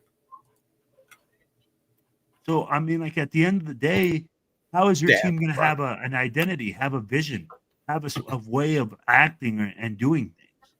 But nobody up top has any resemblance or... And let's be real. Has Pete Carroll brought any cohesion to that locker room? What's up, Rosetown? So with no cohesion, he separated it. Mm-hmm. So if there's no cohesion in the locker room, there's no identity. Nope. Pete Carroll is a walking version of Murphy's Law. If it's going to go bad, it's going to, You know what's so funny? And I'm so glad he's not here, but fucking James. If you remember... geez. If you remember, during the fucking free agency, James was mad because we didn't sign anybody, right? That we were just patching this roster with fucking temporary bumps. And we told James, you're overreacting, right? These are role players. These guys are going to develop. Pete and them are going to develop the rookies. Well, God damn it, James was right. Right? We hired a bunch of old guys that are going to probably not be here next year. There's going to be over 20 players that are going to be free agents that were on prove-it deals. We let go of Chason. Chason's gone, right? And it's crazy to me that, like, I didn't get it. James wasn't always right. James was hype about Gino. A lot of us were on the Gino thing. And Lockett. But to our credit, that's why they call us delusional Raider fans. Because it's not just us. I was at the draft with fucking 805. 805, I made a video with him when JT was behind us, talking about how JT was going to run down Harbaugh's throat. He was going to keep the ball away from Patrick Mahomes, right? How Sean Payne and the Broncos better fucking be ready because JT was going to do this. 805 was like this the whole time, like rolling his eyes, like, this guy. You know? But look, here we are, our fucking record. The signs were there, bro. The signs were there. But let me tell you like this. Yeah. If we would have signed the stars, if we would have brought in all big names, would have made a difference. I mean, I don't know because of the coaches. That's the fucking problem. Could Chip have done better if you got him a better offensive O-line? You see, that's where all that shit comes into play. Yeah. Yeah. You go, yeah. This definitely Pete's team. Definitely Pete's team. Definitely Pete's team. Mm-hmm. And the GM drafted for the future. Not to win now. Mm-hmm. Not to win now. Yeah. Oh, you definitely know that you can sense the disconnect between Pete and Spytech. That there's no cohesion there at all. If you fucking think about it, bro, they bamboozled us. If we would have been here another year with Antonio, right? Same record, whatever. They drafted the way they drafted. We would have been fucking infuriated from the get-go. A lot of us bringing in a name like Pete Carroll. He's a seasoned coach. He's going to get the ship going. We're here to compete. Right? Pete ain't here to rebuild. He's going to win. On it. No. We're here to win now, God damn it. And what did we do? We got that fucking Kool-Aid and drank it, big dog. When the writing was always on the wall. If you're the New England game was the fucking ticket. Once we saw that New England game and they fucking annihilated them the way they did in the rain, right? We thought we was gonna fucking, that's it. We got this. We got the high-powered offense. We got Max. Told you, it's funny. Go back and watch certain content created shows on that Monday. Yeah. How well they were talking about. We got our quarterback of the future. We got this. We got that. Genty's gonna be amazing. James. We're good. We're James awesome. Was saying, Yay! 350 yards, 3 touchdowns. Yeah. Every fucking game this year, bro. Yep. Trey Tucker. Remember he had that 2 touchdown game against the Redskins in garbage time? Yeah. Yep. Yes, we're that loyal ass girlfriend that think, yes, that's what we are, dog. That's what we are. Mm-hmm. Let me ask you this though, Cheeto. So I saw this comment and Jeff, and I'll ask you guys. Is it our fault as Raiders fans for continuing to go and support this team? No, because that's what I tell people. The Raider Nation is different. It's more than just wins and losses. If you're part of the Raider Nation for wins and losses, what made you become a fan if you weren't back then from the 70s and 80s? Because we ain't won since then, you know? I think if you're a Raider fan now, it goes more, yes, you want to see your team win. Of course you want to see that. But it's like we talk about it all the time. The team wins. It's right, we pray the team win, right? Yeah. Mm-hmm. But right now, the Raider Nation is more about, like, you know, the things you do, you know, with your travel brigade, all the stuff you do with your club, you know, the things I do in LA, you know, kick it with my friends. When I go to Vegas and kick it with Bob with 805, bro, what sports bar are we going to go to today? You know, shit. Are we going inside? Fuck that game, Leo. Let's go to the tavern. You know, like yeah, shit like that. Like, how much are the tickets? Oh, we ain't going in today. Yeah. Money tucked it. I said before the season, Genty would have 1,200 plus yards rushing. I figured Pete and staff knew what they were doing with the O-line. Man, I was fucking wrong. Nah, exactly. We all were. Because I figured at least 1,500 yards combined between receiving and rushing. Yeah. Ain't no shot of that. He ain't even going to hit 1,000 rushing. Exactly. He'd have to have a couple of amazing games down the stretch here. But according to some people, he's on pace to have the same kind of rookie season Emmitt Smith did. Well, Walter Payton, too. Walter Payton's rookie season wasn't that great. But, I mean, like, and let's they be real. Games, Jeff. Bro, but Emmitt Smith. Yeah.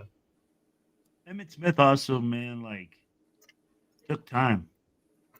Maybe that's what's happening, Leo. It was only a year, bro. Like 2 years. He got drafted in 90, 91? 91. He got drafted in 91. Was it Troy Aikman that went there first, or was it No, see, that's the part people fucking forget. Smith was the last piece to the puzzle. Because it was first, it was Irvin. Aikman was already there. Irvin was already there. Yeah. Yeah. And while they were also, before they got Emmett, they had built that offensive line prior to. Yeah, they had already started building that line. Yeah. I mean, and that was by far, still to this day, I think the best offensive line I've ever seen play in the NFL. Yeah, remember, Emmett's rookie year was 91. And then came 92, 93, 94, 95. Those were the Cowboy years, bro. Yeah. Yep. Yeah. Devontae's enjoying this catastrophe. Yeah, he is. He is. Oh, God, with 100% he is. Yeah. Gosh, bro, I wish Sean McVay would have got fired from the Rams. No, don't speak that on my dad's team like that, dog. He ain't getting fucking fired. Yeah. I wish he that would guy's have. going to be there for a long fucking time. Yeah. Emmitt Smith was the last piece of the puzzle, big dog. And they even said, when you watch the Cowboys documentary, I think it was Big Mike. Walker trade. Michael Irvin said it. Like, Emmitt was the last piece to our puzzle. Once we got Emmitt, it was off and running. He was the triplet. He was the third one. He was the third one. But again, that pretty much everything that the Cowboys did was from that Herschel Walker trade. Yeah, Dixon. AP's enjoying it too. You walk off with that many goddamn draft picks and players, and here's the other thing. It's funny because watching that, you really get the full explanation on how that whole trade went down. Those guys that they got in the trade, they weren't going to keep them. They knew that they weren't going to make the rosters. They all got cut. So they got those compensatory picks too. They picked up 3 additional picks, just those guys alone. Yeah. So it's like they had, I forget how many picks they had in that draft. It was ridiculous number. Not only that, and that's where the thing with Jerry and Jimmy was who picked those guys. Because then not only when you have those picks, you have to make the right picks, right? You're talking about they got Eric Williams, Russell Maryland, Alvin Harper, who added that fucking long ball when you already had fucking Michael Irvin.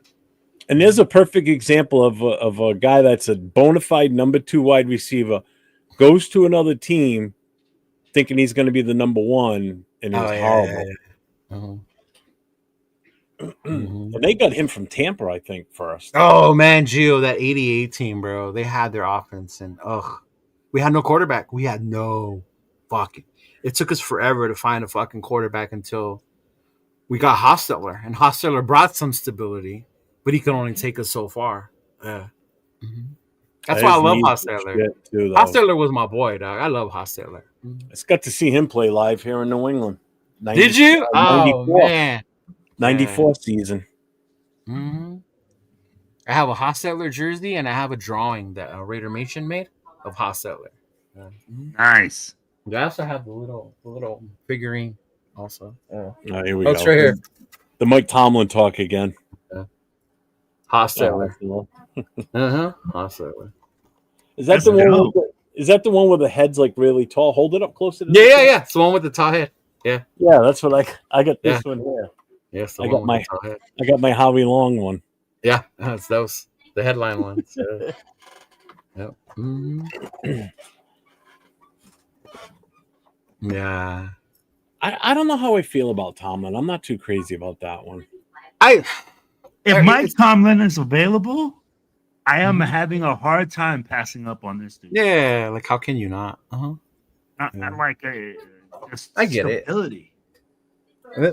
What's your hesitation, Jeff? I know Rundown's hesitation. I don't know. I don't know if it's a fact of. I don't think it's his age, because he's obviously not Pete Carroll age, that's for sure. So he could be here for a while and help develop. Yes. But he's always been a defensive-minded coach, though. But he's a disciplinarian. That's the good thing. That's the one trait I really like about him, that he ain't going to take shit from nobody.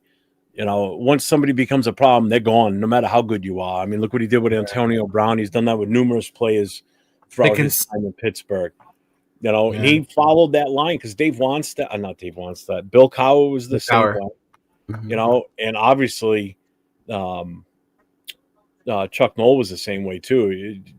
If you don't conform to our way of doing things, see you later. That's the one thing I really do like about Tomlin, that he could come in and instill some discipline and some law and order with this team, especially in the city. He can build an identity. He could. He can build an identity. He could. Dude, that's wild. That franchise you just mentioned has only had 4 fucking coaches. 3. Three. Yeah. 3. Chuck Noll, Bill Cowher, and Mike Tomlin. Yeah. Yep. Crazy. It's insane if you think about that. And then on the same, we've had 3 in the last year and a half. Yeah. And then on the same aspect, you look at teams that have had one quarterback for three different, eras. You had Green Bay with Brett Favre. Then they went to Aaron Rodgers, and now they're on the Jordan Love one. You know, that's a long time with only 3 quarterbacks as their main starter, not including injuries, obviously. They pick for the future. That's nuts. Yeah. Remember, they didn't give a fuck about Aaron Rodgers' feelings. They didn't give a fuck about Brett Favre's feelings. And that's teams have to be run that way. You can't always cater to players. You have to think about, like you just said, you have to think about the future. Yeah. You know, and this is why some Raider fans, or fans in general of other teams, too, do the same thing. They fall in love with certain players, and they're like, God, no, you can't get rid of that guy. You know, and that's what drives me nuts. It's like you have to be realistic that you may have to part with somebody at some point, regardless, whether you like it or not. If it's better for the team and will put the team in a better position going forward, then you got to do it. Yeah, but Green Bay didn't move on from Brett Favre because it was better. At that point, his run was done with it. Oh, yeah, definitely. Same with Rodgers. Rodgers was costing them too much money. Rodgers should have retired. Yeah. He should have retired right then and there. He was trying to be like Brett Favre and holding on for as many teams and as long as he could get his career, and that was it. Oh shit! I wish somebody loved me like Pete loves Gino, so I could retire and ride into the sunset for 38 mil and play like shit. Can I ask you guys something? I'm gonna ask you both. No, you can't ask us. Gino. Why? No. Why do we automatically assume that former players can be coaches? Well, the automatic, because I'm going to tell you like this. All right. I never think that, to be honest with you. Right? No? Okay. There's a big superstition about that, because if you played that, you should be able to, you understand what the position. Closer to your mic. Can't hear you well. Oh, can you hear me now? Better? Yeah. All right. So I'll tell you like this. A lot of people assume that because you played that you can coach, because you know how to play the position, you know what it requires to play it at a high level. But when it comes to coaching, it's a totally different beast. It's not about what you know, it's about what you can teach. And it's about how you're able to communicate with others and make them better, even in any aspect of the game, right? Because you're going to get guys that are super high level and you're going to get guys that are super low level. And at the end of the day, you have to know how to motivate your superstars along with the guy that at the very bottom of the barrel. And coaching, again, it goes to how much I can teach you. It's not about how much you know. It's not about anything like that. It's about how much information I'm able to transfer from my head into your head, and us being on the same page when it comes to that information. And I get that, but it drives me crazy when people see former players on a show yelling, screaming about how we should do this person, that. Bring him in to coach. Like Richie Incognito, is that what you're talking Richie about? Romanowski, and now even Derek Carr. People are like, bring in Derek Carr to be your offensive I coordinator. would never say that. Wait, who said? I'd be like, who said that? Just chat lives matter. People's in the chat. Chat lives matter. He said. Yes, yeah. Mm-hmm. And it's crazy to me because they'll say that, right? But we just had a coach who was a former player, who didn't know how to teach people yet a certain way, who was learning that. He had that fucking intensity, right? And we got rid of him for this guy, but now we want to go back to the same shit and hire a player? A former player? Because he was loud on TV? See, all right. I get what you're saying, and I don't want that. But the one thing I did say about Incognito, not coming back as a head coach, but coming back. No, not you, Big Luck. It was another show. Mm-hmm. Yeah. Like a position coach is different. Like AP needed to stay more time as a position coach to get the experience before taking on the head coaching job. No two ways about it. He just wasn't. He went from linebacker coach to head coach. Yeah. Well, just like Jeff Saturday, he went from being a high school coach to an NFL coach and beat us. We'll figure that one out. You know, like Cognito coming in as like an offensive line coach or like an offensive line assistant, I would be okay with something on that idea. A player coming in and doing that for their position. Right. Like there's plenty of players that come in and coach positional stuff, not as a head coach. You know, like Peyton Manning, I always thought would be a great quarterback coach or an assistant quarterback coach for anybody. You know, because just what he knows and how he reads defenses. I mean, there was nobody better than him out there at doing that, to be honest with you. The guy was an on-field coach to begin with. That I don't have a problem with. But saying a guy like Derek Carr should come and be a head coach of no, fuck that shit. I don't. Nah. If you're going to have a coach that's going to come in as a player like Vrabel. Woodson was another name that was brought up. Bringing Charles Woodson. Yeah, Raider Nation is just desperate, Cheeto. We're just toned out now. And that's the problem. We are. So we're grasping anything that we think makes sense or in our mind want it to make sense, but it won't work. It's not going to fucking work. We're going to be in the same boat again. You're going to have somebody so inexperienced in that position that they're just going to get overwhelmed. Yeah, you got to look at the coaching system, the trees that are being successful. Right now, it's the McVay train, right? Anybody out of that McVay tree is the ones right now. Woodson can't because he's a Brown. That's true. Yeah. That's right. He's part owner, right? Part owner. Yeah. I just look at it like this. We can't bring in anybody right now. Our team is in total disaster. Oh, I would be pissed if Deion Sanders was our coach. Rita Rorschach's comment to that shit was funny. Hold on. Yeah. Bring DC to coach is like trusting Leo to grow my retirement fund. Get the fuck out of here with that. Do not do that. Leo will be like, we're going to go to Vegas. We're going to double that shit this week. You're betting on black. I'll let Leo schedule all your timed events when you have to be somewhere on time. Yeah, don't let him do that. Man. No. Which is the fucking false narrative around here, motherfuckers. You were the last one of the three of us. I know, but it's because I drive home from work. But when I have to go to work, I'm there like 10, 15 minutes early. My sessions with clients, I'm there before they are. That's the military. I mean, when it comes to this, yeah, so you know what he's saying, chat? He's saying, to you. I think we should bring in Incognito as an O-line coach and Derek Carr as a QB coach. And while we're at it, Bo Jackson is running back coach. I think he's just being funny, though. Yeah. He is. Yeah. I've seen players try to that wouldn't go so well. That's the other part. What's his name? What's the other one? Oh, shit. We're gonna have Fred Biletnikoff as our wide receivers coach here soon.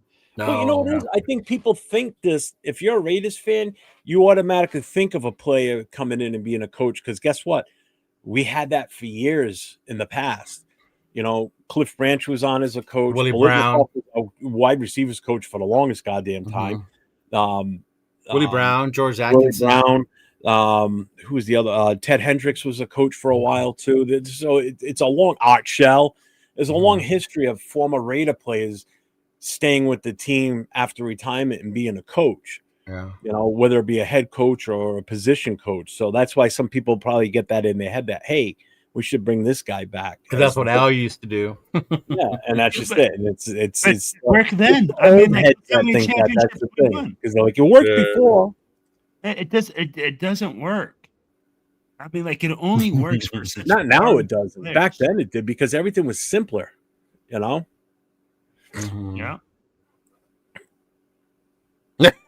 That's true. That's true. He said, we got a group for racist emails, bringing in Incognito, who wrote racist threats and emails to a teammate. I forgot about that whole. But didn't it come out that shit wasn't true? What was the name of that player, Money Chuck? God, who was that? It was on the Dolphins, right? Yeah, it wasn't with us. Oh man. And then later on it came up that he made that shit up, right? Yeah. God damn it. What was the guy's name?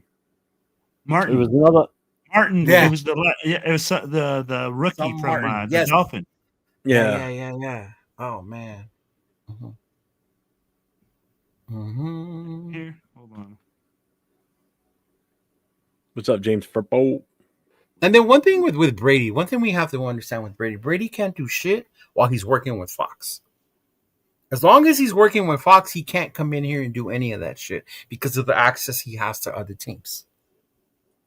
Well, he can still do certain things. But not to the extent where it's going to make a huge impact. You know, but bro, he can advise you on who to look at, who I like, stuff like that. But the thing is, run the player personnel. Do you think he do his job at Fox? That's the problem. He can't do the full analyst job at Fox because of him being a part owner. Like he can't sit in on those production meetings and shit when they talk to players. Yeah, he has to do it in a different setting. Yeah. You know, so he can't even really do that job correctly. You know, it's all Tom Jackson's fault because Tom Jackson used to do that when he was the Broncos. I hate that fucker. Do you guys think? So, do you guys think that he had no say in who was our offensive coordinator this year? I think it's a little blown out of proportion when you use his name. A lot of the YouTubers, social media love to use that name and create like a narrative when it comes to shit like that. Was he asked? Probably. Hey, what do you think about Chip? Oh shit, I like Chip. Me and Chip did this. Chip this, right? But do I think he went out there and said, "Oh, you have to go get Chip Kelly"? No. Yeah. Okay. Yeah. John Martin. Yeah.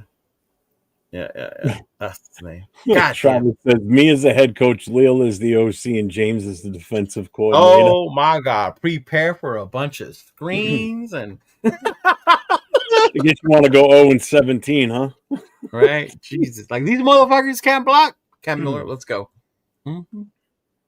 Yeah, John Martin, that was his name. Yeah, because he took some time off after that because he went a year or two without playing. That's what I meant. That's what I meant with what I said, Gio. If he really wanted to be part of this team, he needs to drop Fox in that contract he signed. Yeah, and that's why I don't think he's fully in to. And exactly, that's a lot of fucking money. A lot of money. Yeah. Mm-hmm. Yeah. Yeah. And you know what? If he did that, then I would have all the faith in him in the world because that means you're giving up that lucrative contract for 17 games in a season. I wouldn't know if I have all the faith in him in the world, but it would make me believe. I mean, not faith, but like I would have, I would feel better. Let's put it that way, because that means that he's foregoing that to concentrate on the Raiders. Yeah, that would make me feel better in aspect because now I know his full attention is there, hopefully, and not on his soccer team. But his full attention would be here with the Raiders because that's what's going to make him the most money out of anything that he owns, to be honest with you. Dude, if you go to Vegas, his fucking name and his brand is Oh, everywhere. I'm sure it is. So I mean, You see that's part of the TB12 reason why he's everywhere. Yeah, because he's already a part owner on the Aces. He's part owner on the Raiders. He owns a soccer team over in England. You know, so he's making plenty of money, but he probably doesn't even need that contract. If Raider Travis buys the Raiders, I guarantee you he will build that stadium in Oakland and bring them home. Oh man, yeah, yeah. I don't know if the Steelers move on from Tomlin. That organization does not react to the fans. I mean, what's bringing that on? I mean, it's because the fans are tired of being mid. You look at it; they're in the mix. Hey, we wish we were mids. We wish we were the Steelers right now, right? Because we're still alive in the division. We're dead in our division. We've been dead since week 2. You know? Man, I would take that in a fucking heartbeat right now. Are you kidding me? To be somewhat relevant, and instead of being irrelevant, we'd be somewhat relevant. Like, we're not already eliminated from the playoffs, and it's 5 weeks to go. Okay, I can live with that. Yeah, Seymour's part of that ownership organization. Seymour's part of it. If we were mid, we'd be above the Chiefs. We'd be right with them. Yeah. They ain't making the playoffs this year. But that's the Steelers though. They have 6 rings, right? So that's that expectation. Tomlin, how long have you been here? Tomlin won what? 2? Oh, he won more than Cowher then, right? Cowher won 1. Yeah. No. Wait, no. Then they each won 1. Somebody look it up. Yeah. They've only got 6. Noel won 4. Yeah, because Noel won 4. Then they each won 1. Then they each won 1. Yeah. He's like, I'll build it in Central Cali between Oak and LA, so they'll all have to. Oh my Lord, you just want to start a war, don't you, Travis?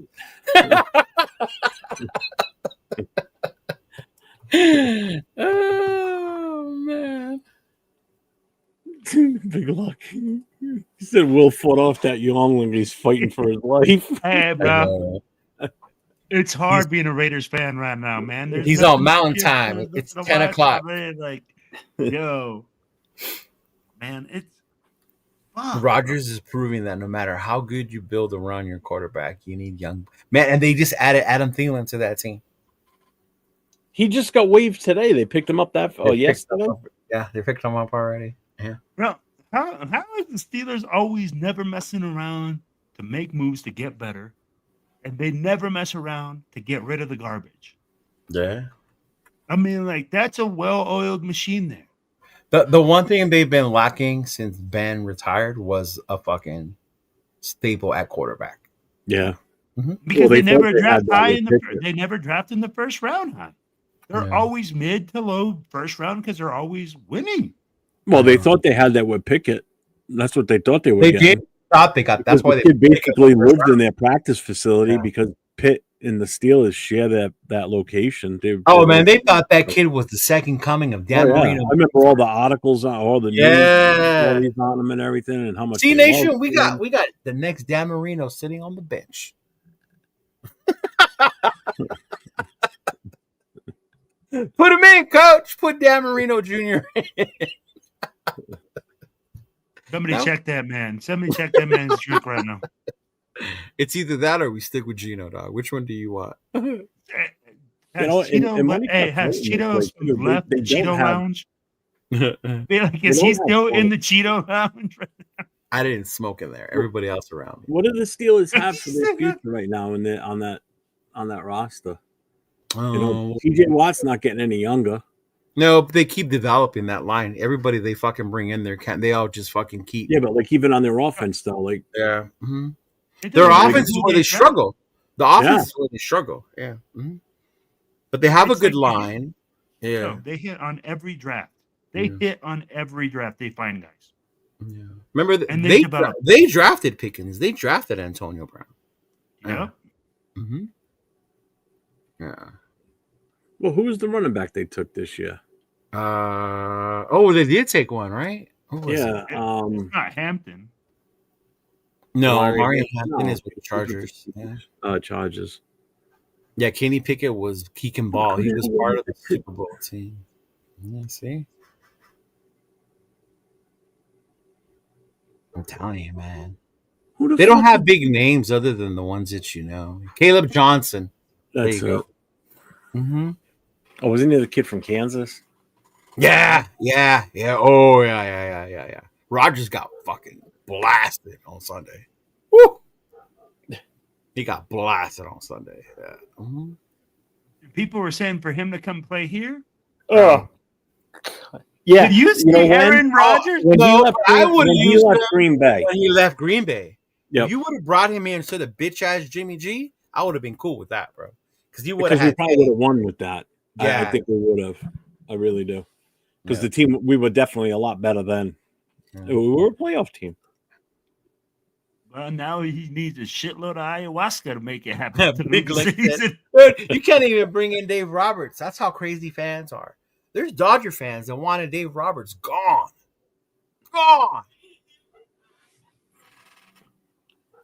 And he just won the championship. We just won back to back.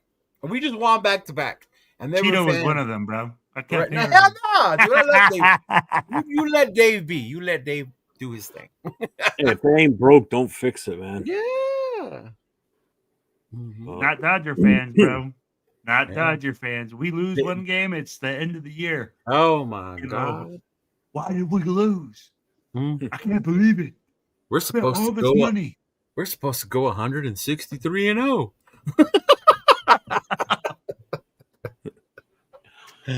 Oh my God! Wow, we're pulling up on 2 hours now. So, yeah, we gotta go. Oh, my stomach is rumbling, dog. I'm hungry. Well, I'm just gonna put this out there. So anybody that's planning on coming out to Philly, bro, just talk about that. There's the link. Go to that Linktree account. It's got everything you need for that weekend if you're coming out to Philly on the 14th of December. So I'll be there. You look for me, my shiny, beautiful face. Yo, and December 21st, baby, you're going to catch me and my boy Cheeto down in H-Town, baby, for the Texans. Yeah, watching the Texans rip us apart. Yeah. Hey. Well, you're going to the Philly game. Don't even start here. I know, right? You're going to watch. That's going to be. You're going to watch the ass whooping before us. You're going to be freezing. Yeah. No, it's going to be like 40-something degrees on Sunday. I already looked. It's not going to be that bad. Something. That's cold for your asses, but not for me. I can handle that. It's because you got more asses. Well, I'm used to the cold weather. I'm like you got more asses. Worm, you're a Texas fan. Well, we'll see you down there, dog. You'll see me and Big Will down there. Yep, we'll be down there, baby. So make sure you guys stay locked in. Right. And hey, LB Raider 10, I owe you a jersey. Send me your size. I don't know if you're still right here. Gio, let's do it, bro. Don't think about it. Just do it, dog. Just be like Mike. Just do it. Just do it. Come on out. Summer events. You know what? Just for shits and giggles. Oh God. I just want to share this with you. Here it goes. What?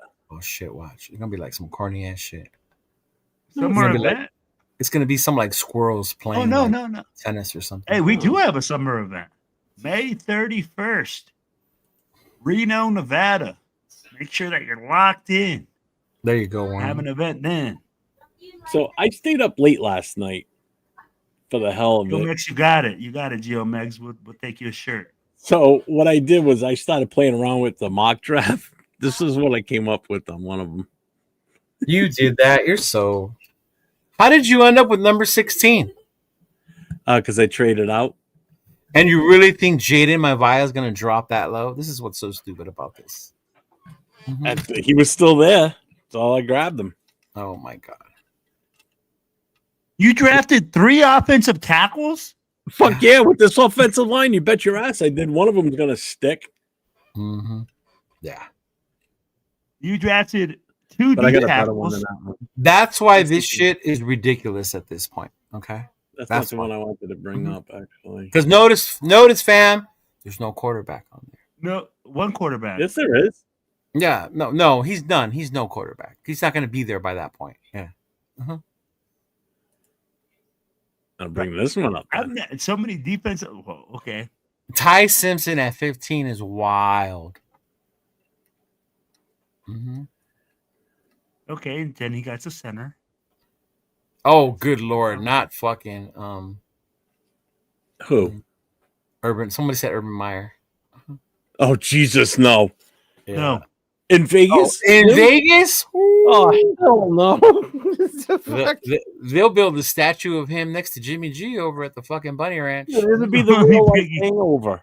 It'll be a real life hangover situation. He'll just vanish. Poof, gone. Exactly, Dixon. My Vea drops to the second max. Yeah. Mm-hmm.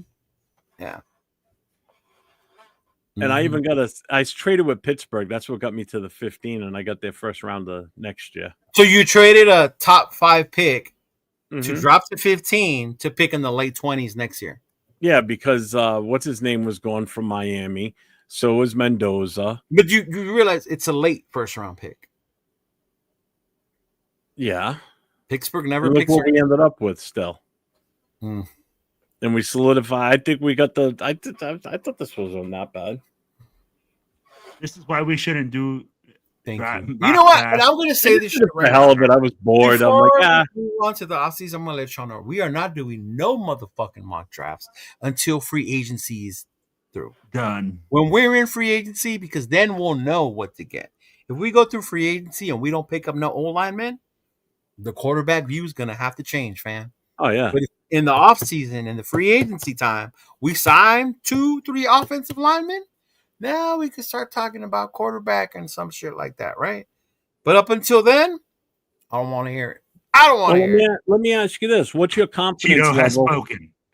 What's your confidence level if Pete Carroll's still here as our coach next year that he's going to be on the same page with Spytech and they're going to be able to bring in free agent offensive linemen?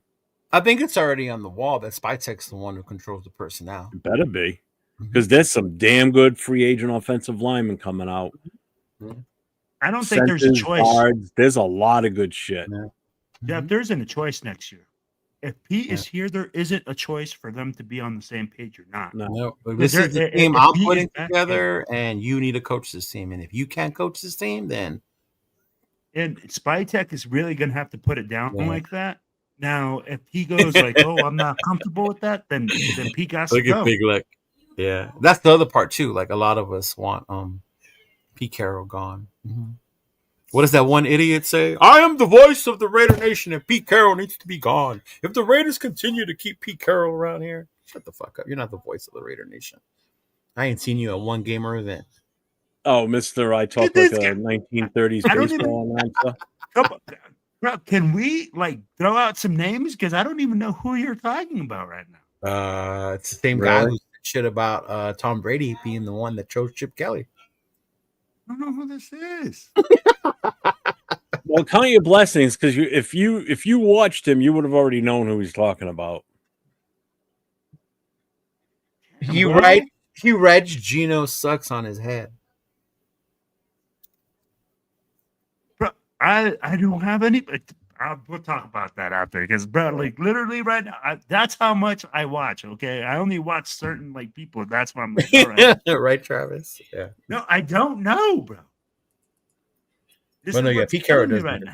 Pete Carroll doesn't need to go. But I hope it doesn't happen now. Like I said, if he does, I think we might fucking pull out of.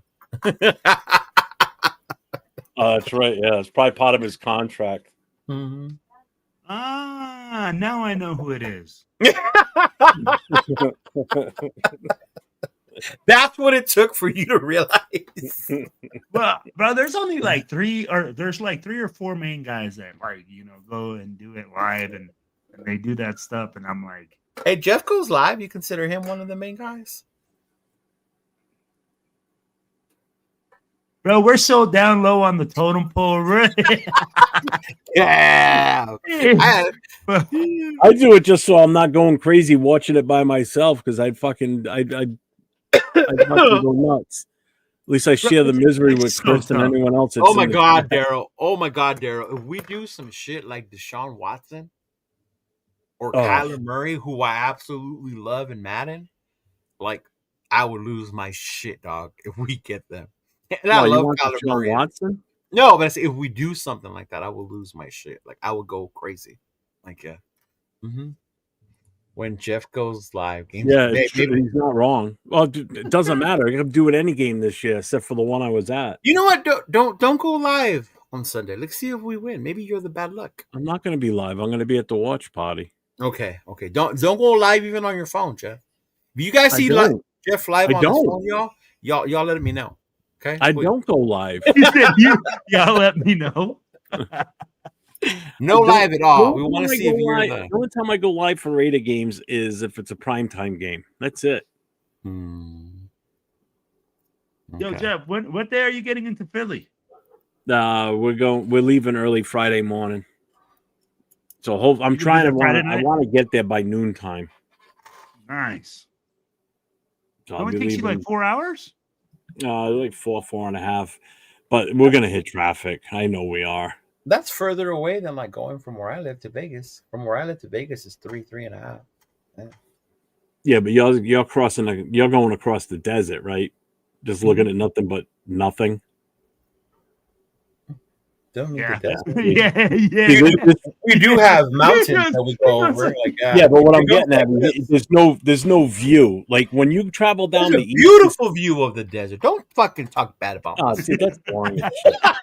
When you drive down the East Coast, right? When you get on 95, as soon as you get through into Connecticut, it's city after city on the highway, and it's just shit to look at. Before you know it, boom, you're in New York. I guess that entices you when you don't live in the city, but when you live in the city, you don't give a fuck about seeing city after city after city. You live in the city. Living in LA is not like driving through New York. You can't even compare the two. Like LA is so spread out.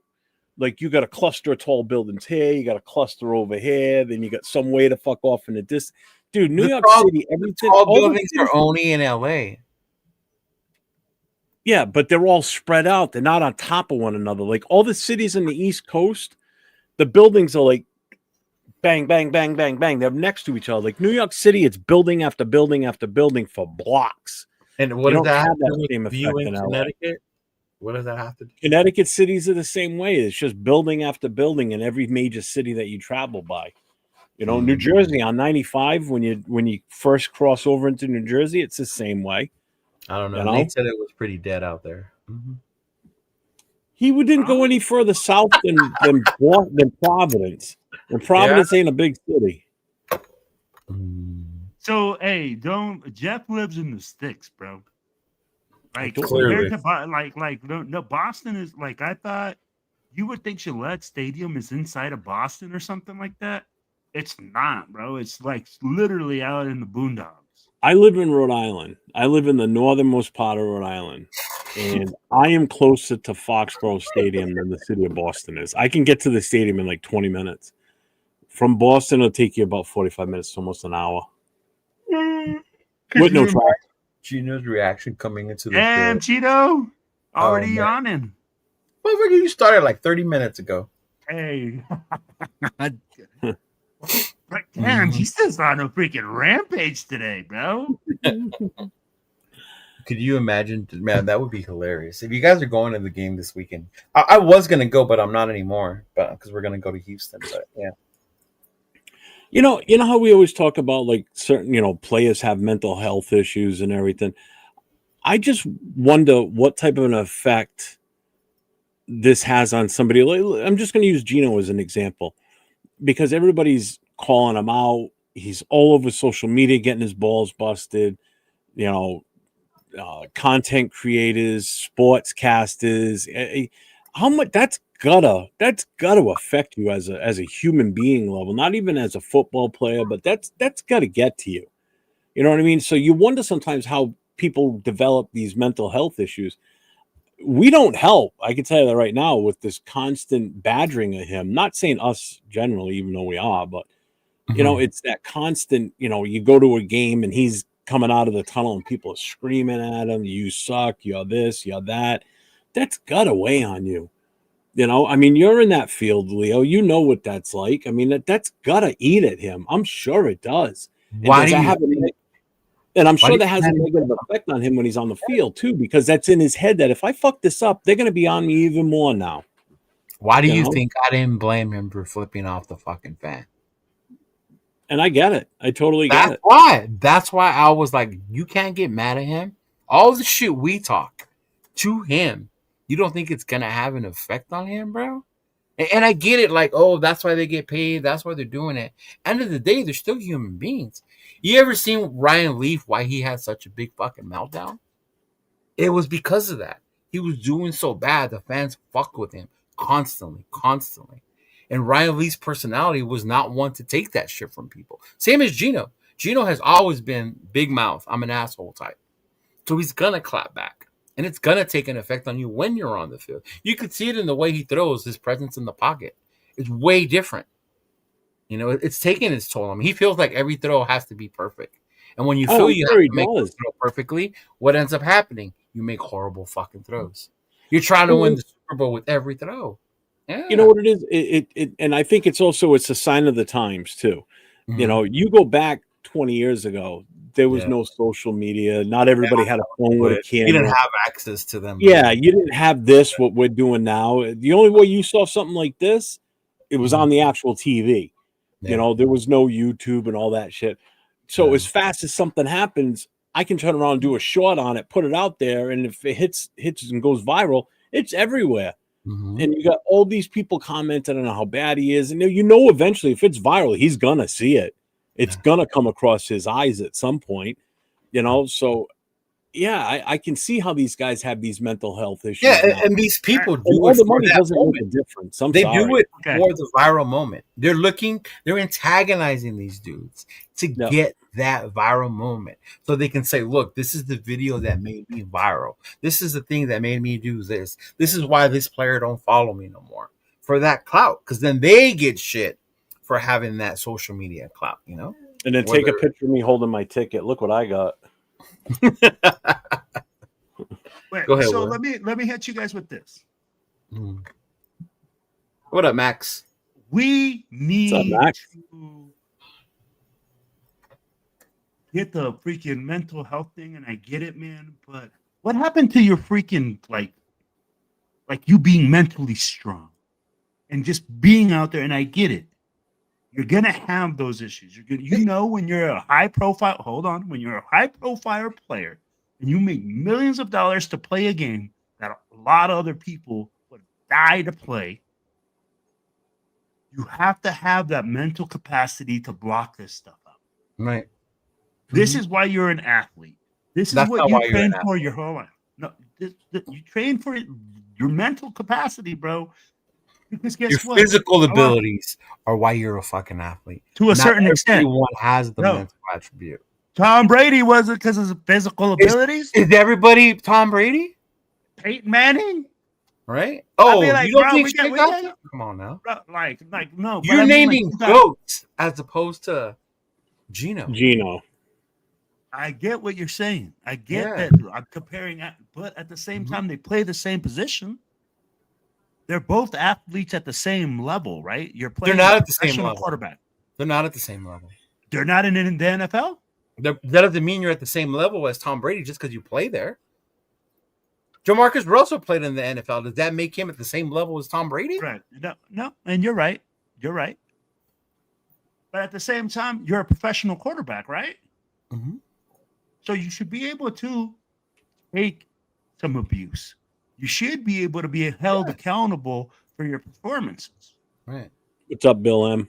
I feel like with today's society, okay, a lot of things have changed. Mm-hmm. Yeah, that's the issue. We're soft. It's right here. Social media is the downfall of just about anything and everything you can think of. And I'm glad you said we're soft because it's not just the players, it's the fans too. Yeah. Oh, absolutely. Yeah. I mean, like, what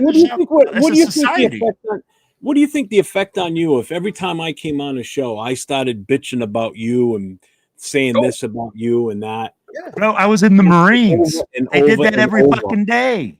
I was in the Marines. That's different. You're different. You were broke down differently to be that way. You were broke down differently. But believe me, Marine or not, there's shit that bugs you. There's shit that will get to you. People just don't know and might not be able to hit or have access to hit that trigger to you because you protect that side of it. When you're out there in the public, you don't have that protection unless you stay off of that shit. Well, then why doesn't he just stay off of it? Because that's another way you make money, and it's their generation. That's how they do it.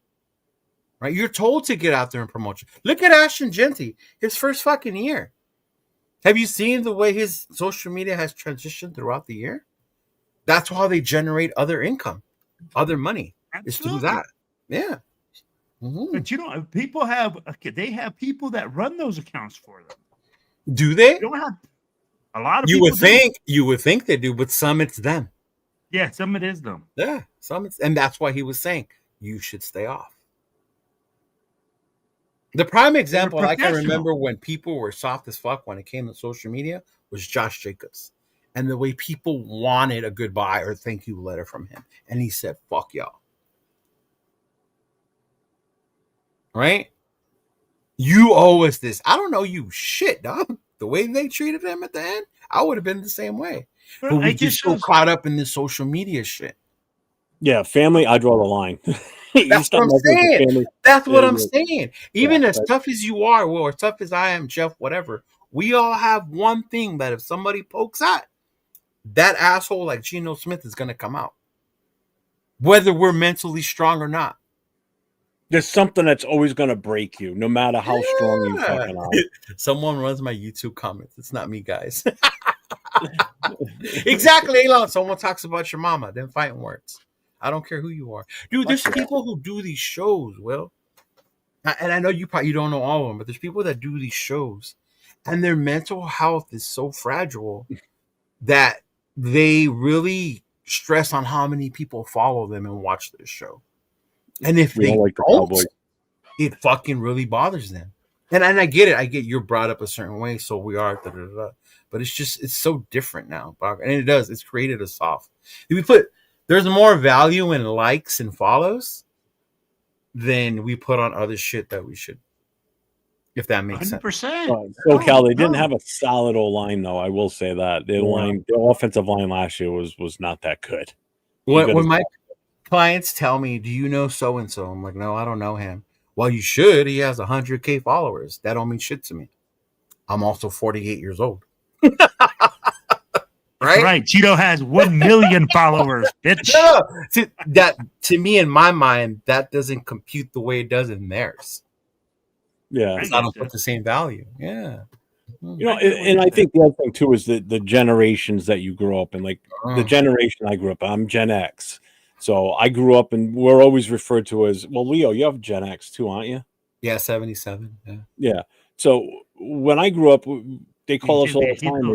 They call us the feral generation because you got up in the morning, especially on the weekend, you left the house and you never came back home until the end of the day. So you were out doing God knows whatever in the neighborhoods, you know. So that a lot of that shit toughens you up and everything. Like the stuff that certain things just don't bother me. Like people call me out on shit or whatever. I don't give a fuck. I'm at my age now where I don't give a fuck what I say, who I say it to, and when I say it. I could give two shits.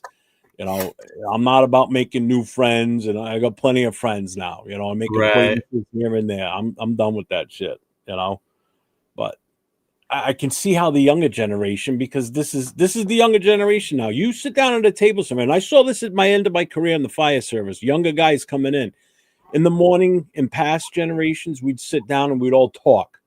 Now you come in the morning at the fire station. This is what you see.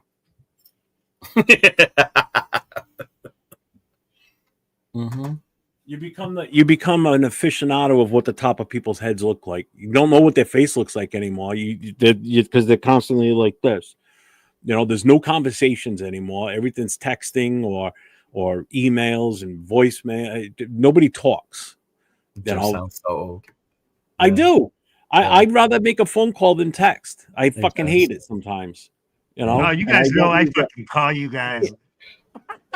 I can't do the voice text because it never fucking doesn't understand me half the time. I am 100% on board for texting. Not me, bro. I got fat fingers.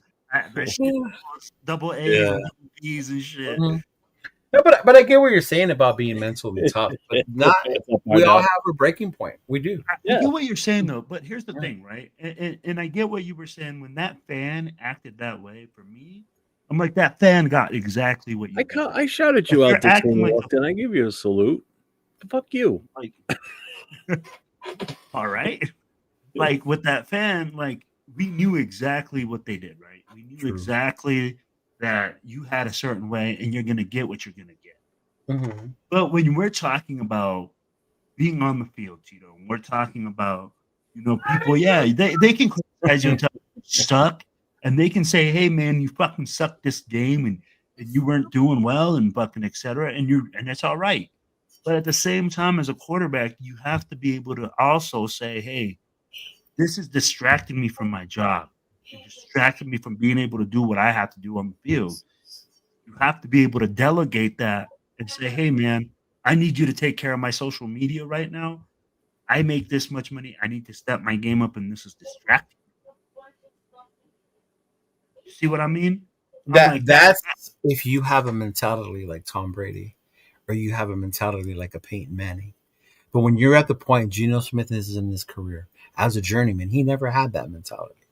He's had one good year in the NFL, maybe two, right? Yeah, he had like 2 or 3. Right? So you're talking about, that's why I said when you talk about the level None of of them were with the Jets. He was never that type of quarterback, right? He never was. Yeah. So I get it. Guy. I'm not saying that he's an elite guy. I'm just saying he's a regular starter in the NFL. You're thinking of it as an NFL, and I get, but that's not the reality of it. It's not. I get what you're saying. It's not. I'm just saying. It sounds good. If we could put them all through boot camp before they come here.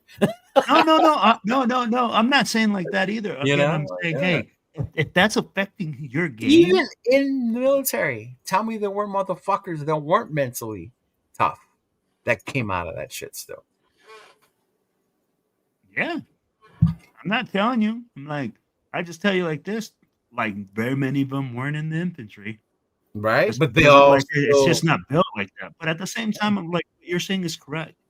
Just being mentally tough doesn't just come because you're just like, hey, etc. But at the same time, this is where I go and I say, hey, as a coaching staff, as whatever, as an organization, you also have to look at that and say, hey, if my quarterback, if this is the issues that he's having and this is a problem for him, we have to address this, right? And that's why you say they call him Papa Pete, because Pete was able to manage that when he was in Seattle. Right? That's probably why he did his best with Pete. Pete was able to do that, but now he just can't. And that's the other thing too. I thought he would be a leader. He's done everything that's unbecoming of a leader throughout this entire season.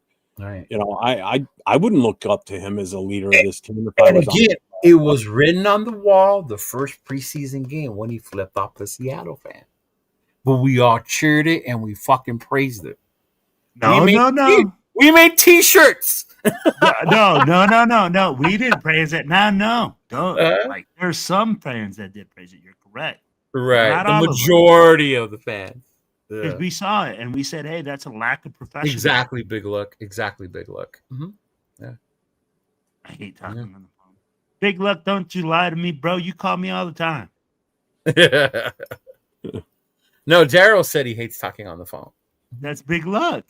Oh, that's him too? Jesus Christ. Is that Big Easy? Yeah, no, it's Big Easy. Okay. Big Easy. Never mind. It's Big Easy. Yeah. You need a thicker glass as well. I do. Mm-hmm.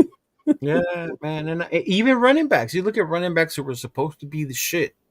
Superior athletes. But they didn't have it mentally to make it in the NFL. That's why it's people who used to play running backs, like my boy Turf and Rundown, they'll point shit out as they come in like prima donnas, entitled, not willing to do the hard work because sometimes you're praised and brought up the way from high school and college as the big man on campus. And then you get to the NFL, you ain't the big man no more, bro. These motherfuckers are just as big, if not faster than you. It happens the first day, like when you go from high school to college. When you go from high school to college, I mean, like I remember that going like, hey, you're a big man on campus. Now you're no man on campus. I mean, unless you're an athlete, then it transitions. Bro, it's very far and few.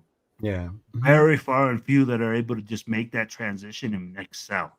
Yeah, and that's why I like Tomlin. See and face champion coaches teach out of that book. Yeah, I know what you're talking about. Yeah, this one. Yeah, What book? Martin. this book. Flourish. Yeah. Hmm. There was one book Pete was referencing the off season. Hugh talked about it and he read it. It was like by a tennis coach or some bullshit like that. What, how to suck and be good at it? I forgot what the name of the book was. Don't be talking about those bunny red red books. Children and bring in your favorite quarterback. That's the worst. I should ask Q about that. I was like, I wonder what happened to that book. Did you read that book? Is this bullshit we're seeing part of that book? Is this part of the process? Oh man! Oh, I remember Shout out to Max, man, with Silver and Black Coffee. I'm Make sure you just guys gonna get say some that coffee, too. man. Yeah, if you Max guys is a are good looking- ass guy, man. Yep, definitely Silver and Black Coffee, man. I've ordered from there. It's awesome. Shit's good. Oh, you tried it, man? They I'm like, yeah, they even come in they're cake pretty cups good. too. Yeah, Yeah, he does a What? bunch of stuff. they even What's come in Silver and little Black cake Coffee. What's a K cup? You know, like a Hey, Keurig. wait, I don't drink coffee. you don't drink coffee? Yeah, but you can get hot chocolate that way. You can do tea that way. Oh, they have those in the hotel room sometimes. These little cups. Yeah, You know, yeah, little the little cups and then circles. push the handle down. And I you thought could that- run water through it and heat up ramen noodles. That's another good one. I thought that shit How were was you in fucking the service and crazy. didn't drink coffee, bro? Like that was the one thing like every service member. Because I'm not a follower. Oh, you're a leader. Ah. A wiener. A wiener. You're a wiener. Travis is on a repeat order with him. Yeah, see, I think I drank coffee for like 3 months.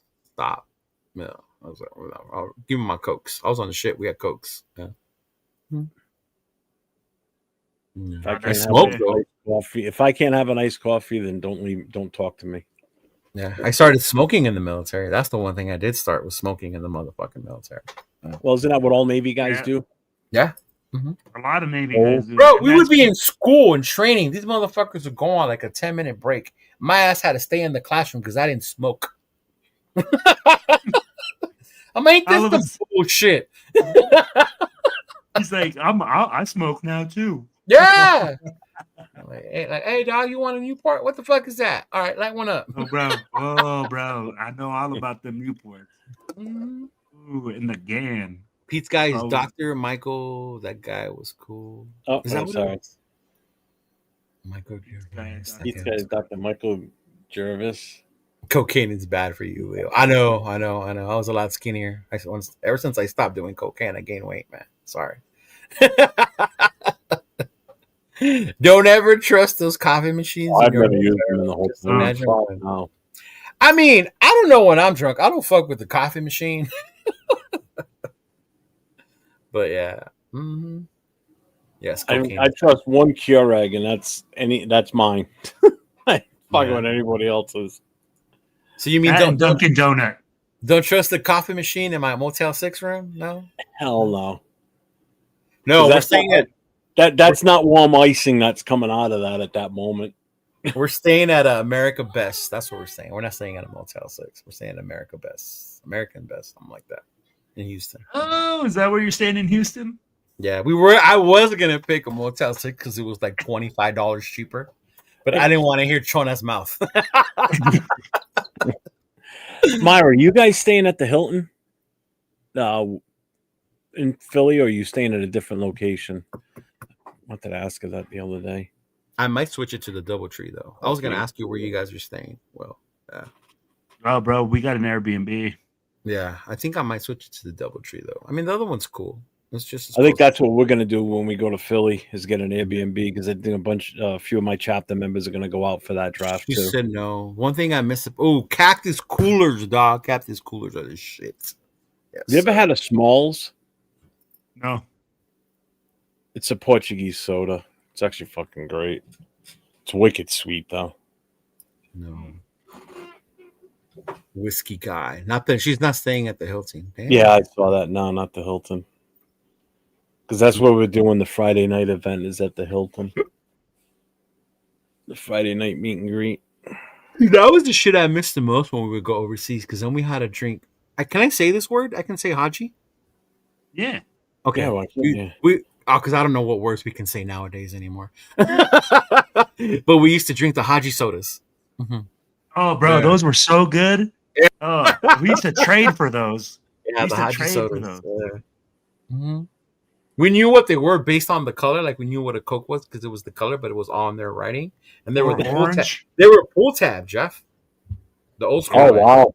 Yeah, they were a pull tab. You peeled that shit off like a V8 can. Yeah. Mm-hmm. They had those, And then or you they had could, the plastic bottles too. then you rub it on somebody and slice them open. No, we make a fucking chain.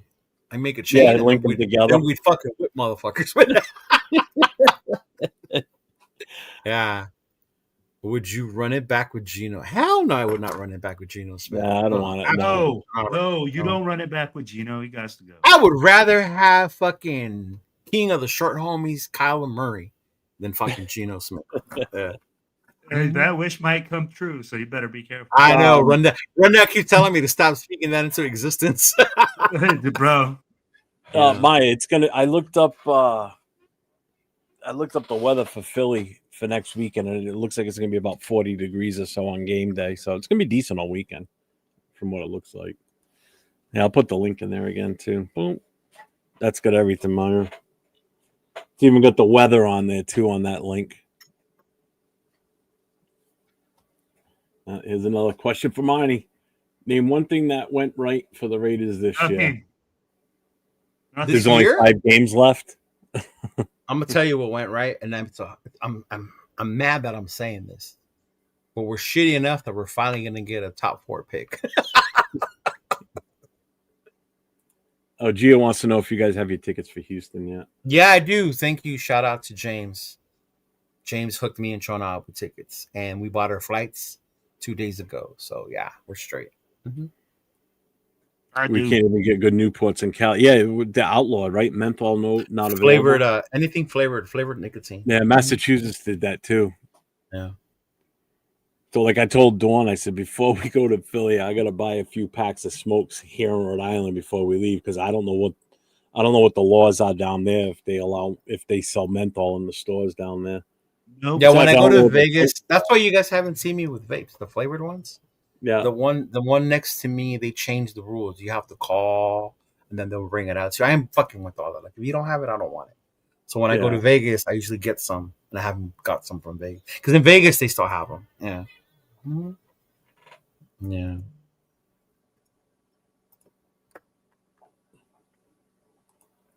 Other Max and Brock, who is your next favorite player on offense No one. and defense? No one. What do you mean, no one? Come on, bro. You don't like Ashton Genty? Okay, I like Ashton Genty. Mm-hmm. On defense, Brock and JP. It's just so bad. I mean, like, even if you say just like, who's your favorite player? I like JPJ. On offense, I'll take the Brock and I'll take JPJ. Mm-hmm. On defense, AJ. He's the AJ Cole. Yeah. AJ Cole's probably one of our best players. Not Daniel Carlson no more. No. No, that's contraband. I don't care. Who all in Pura Vida's Airbnb in Houston? He's going to Houston, and everybody's going to be in Airbnb. Pura Vida's going to be. Oh, my Lord. Houston, be ready.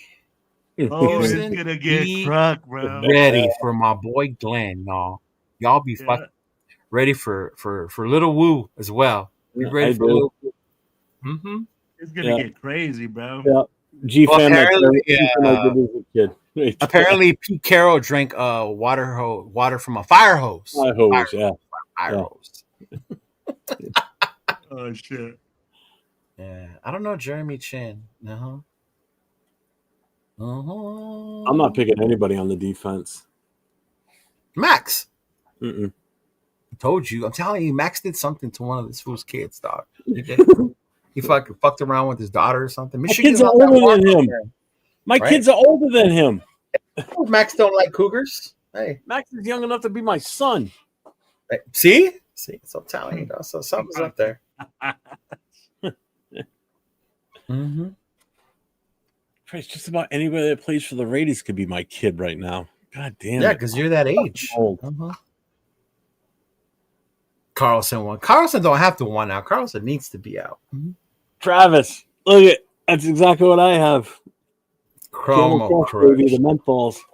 Wow. That's all I smoke. Later, Gio. Hopefully, we'll see you in Houston, big dog. Yes, sir. I'd rather have Booger than Gino. Ugh. Burger mention. Wilkins didn't curse his locker room. Man, just remember the way Pete Carroll and them handle Wilkins before we blame 100%. Wilkins. Because 1 week he was doing everything he needed to do, then the next week it was like we're moving on from him. Right? And it wasn't the first fucking player that happened to the whole season. No.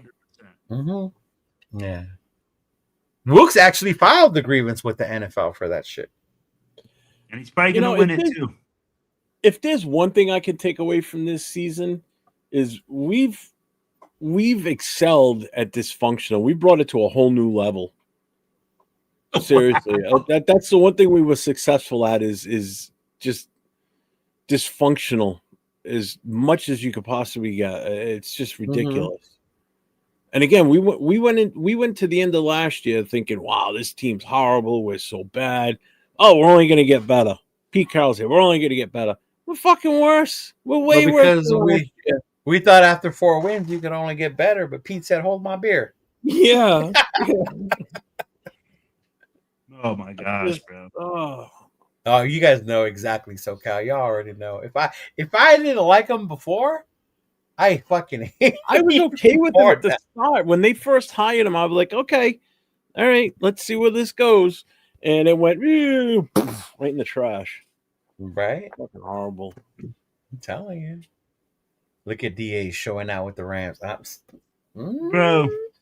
Dude, everybody we get rid of turns around and has a great year. Kyrie Wilson won't. No. Well, but no, that's what'll happen, though. You know that's what's going to fucking happen. Kyrie Wilson is going to become Defensive Player of the Year as soon as he leaves. Yeah. Even when Klee left, he's nothing but a rotational player over there. Like, yeah. Facts. Yeah, facts. Oh, man. Freaking Tyree will go to another team and he'll be like the next Myles Garrett or something stupid. Pro Bowler. We need an exorcism with the Raider logo. Yeah. 100%. We need something. Well, what do we got going on? Final thoughts? I'll see your bitch ass tomorrow, right? Damn. Yes, sir. Okay. Whose turn is it this week? Not me. I did last week. I believe. Yeah, I know you did last week. Is it me or Jay? I think it's you. I think Jay went before me. Right, yeah. That's fine. I'll do it. What? I'll set it up. Yeah, make sure you tune in tomorrow night. Raider Connection, 9:00 Eastern time, 7:00, 6:00 Pacific. Or are we gonna go to 10? What are we doing? What's tomorrow? Wednesday? Yeah. I should be home by 6. I don't know about Nathaniel. Yeah. Let's just do it at 10 then. Okay.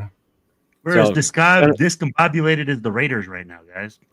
Well, no, because my work schedule floats. Yeah, it's his schedule and Nate's schedule's a little wonky. So, all right. So 10:00 Eastern time, 7:00 Pacific. Make sure you're there from the start because we've got a new song dropping tomorrow night for the. Oh, that's right. Oh my god. So, oh my god. You know how we were talking about how you made that? So then I was telling Nathan I need to make a reggaeton song. Yeah. For me and Chona. Fucking Nathan came up with lyrics for Did the he? reggaeton. Yeah. So I'm gonna learn how to use that shit, and I might make a reggaeton song.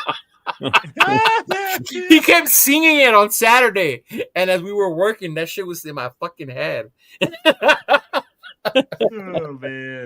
Oh man, fucking Nathan! Shout out to Nathan, man. He's fucking cool as fuck. He's a funny bastard, man. I had a blast with him while he was out here, man. That was fun. Yeah. Even that day, he got out of work like around 4. And he got to work like around 4. So he showed up right after. I can't wait for New York next year. That's going to be a fucking hell of a game. Yeah. Well, my girl said we're going. She said it'll include us because one, I want to go to New York. Always wanted to go to New York. So I get to go to New York and I get to see my team. So yeah. Mm-hmm. Well, you better you better warm up them fingers and start looking for your itinerary for all the activities you're going to want to do in New York because there's a ton. Bro, you already know I already did this. Bro. You only got to include me in the food. I just want food. We want pizza. Bro, we want pizza and we want pizza. We're gonna be already looking at the best steakhouse. So we're gonna do a steakhouse. No, we're why gonna don't do we a need pizza steak? place Pizza. Why because you it's gonna do it's New steak? York. Yeah. What?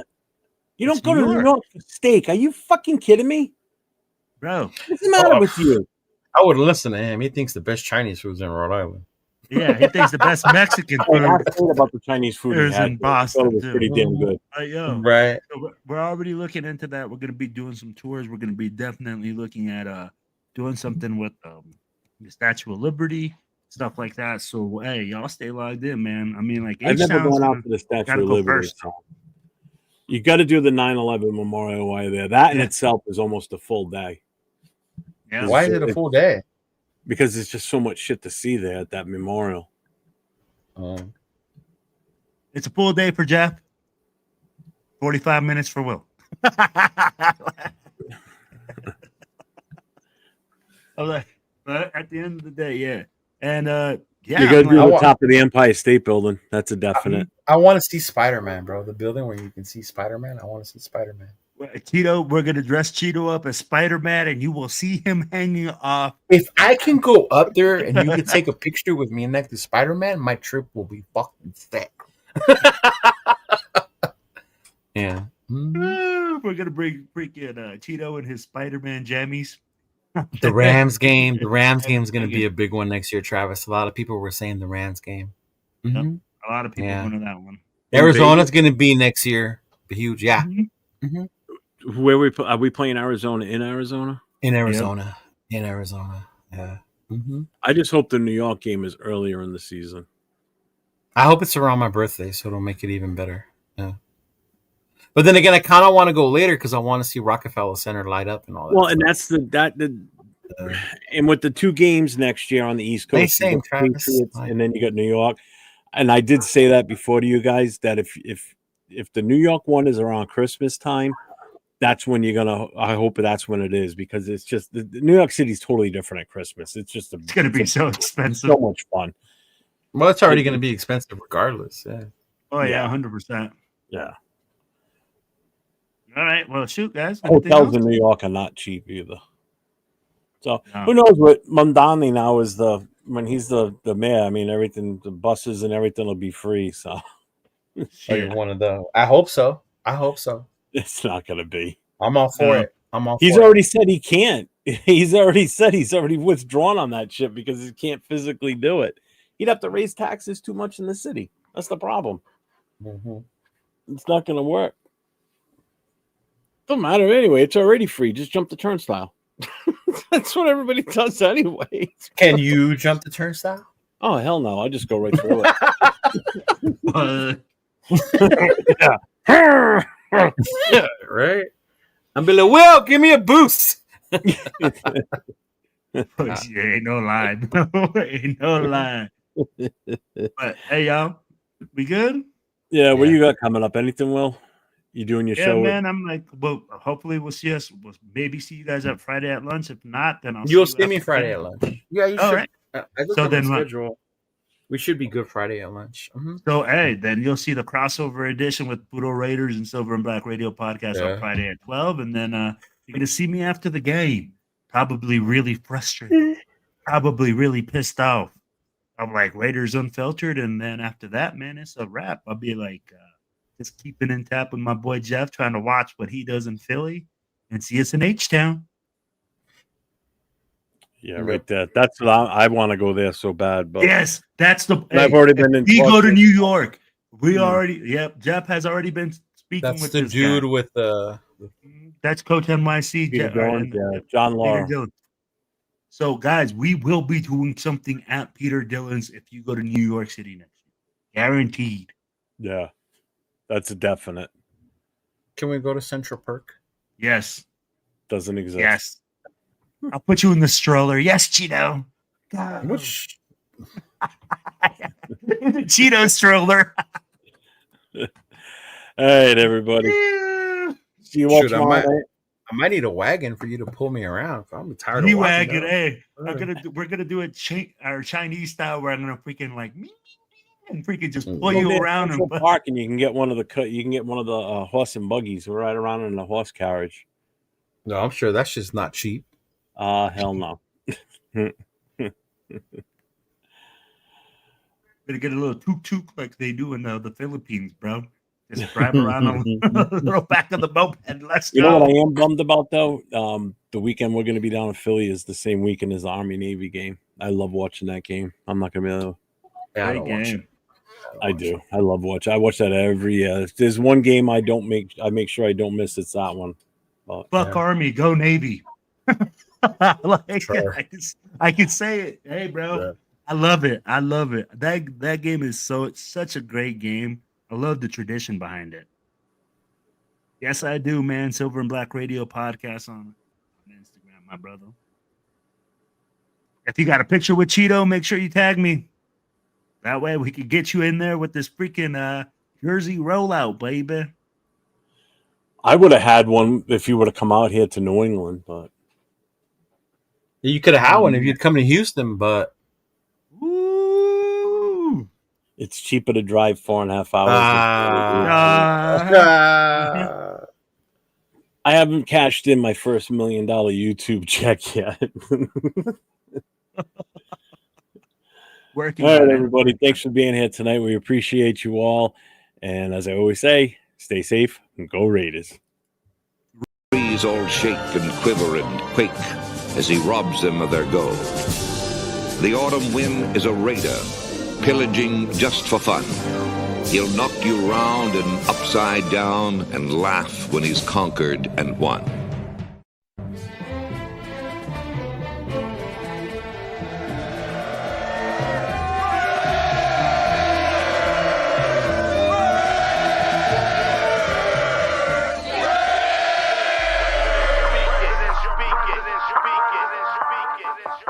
And I approve this message.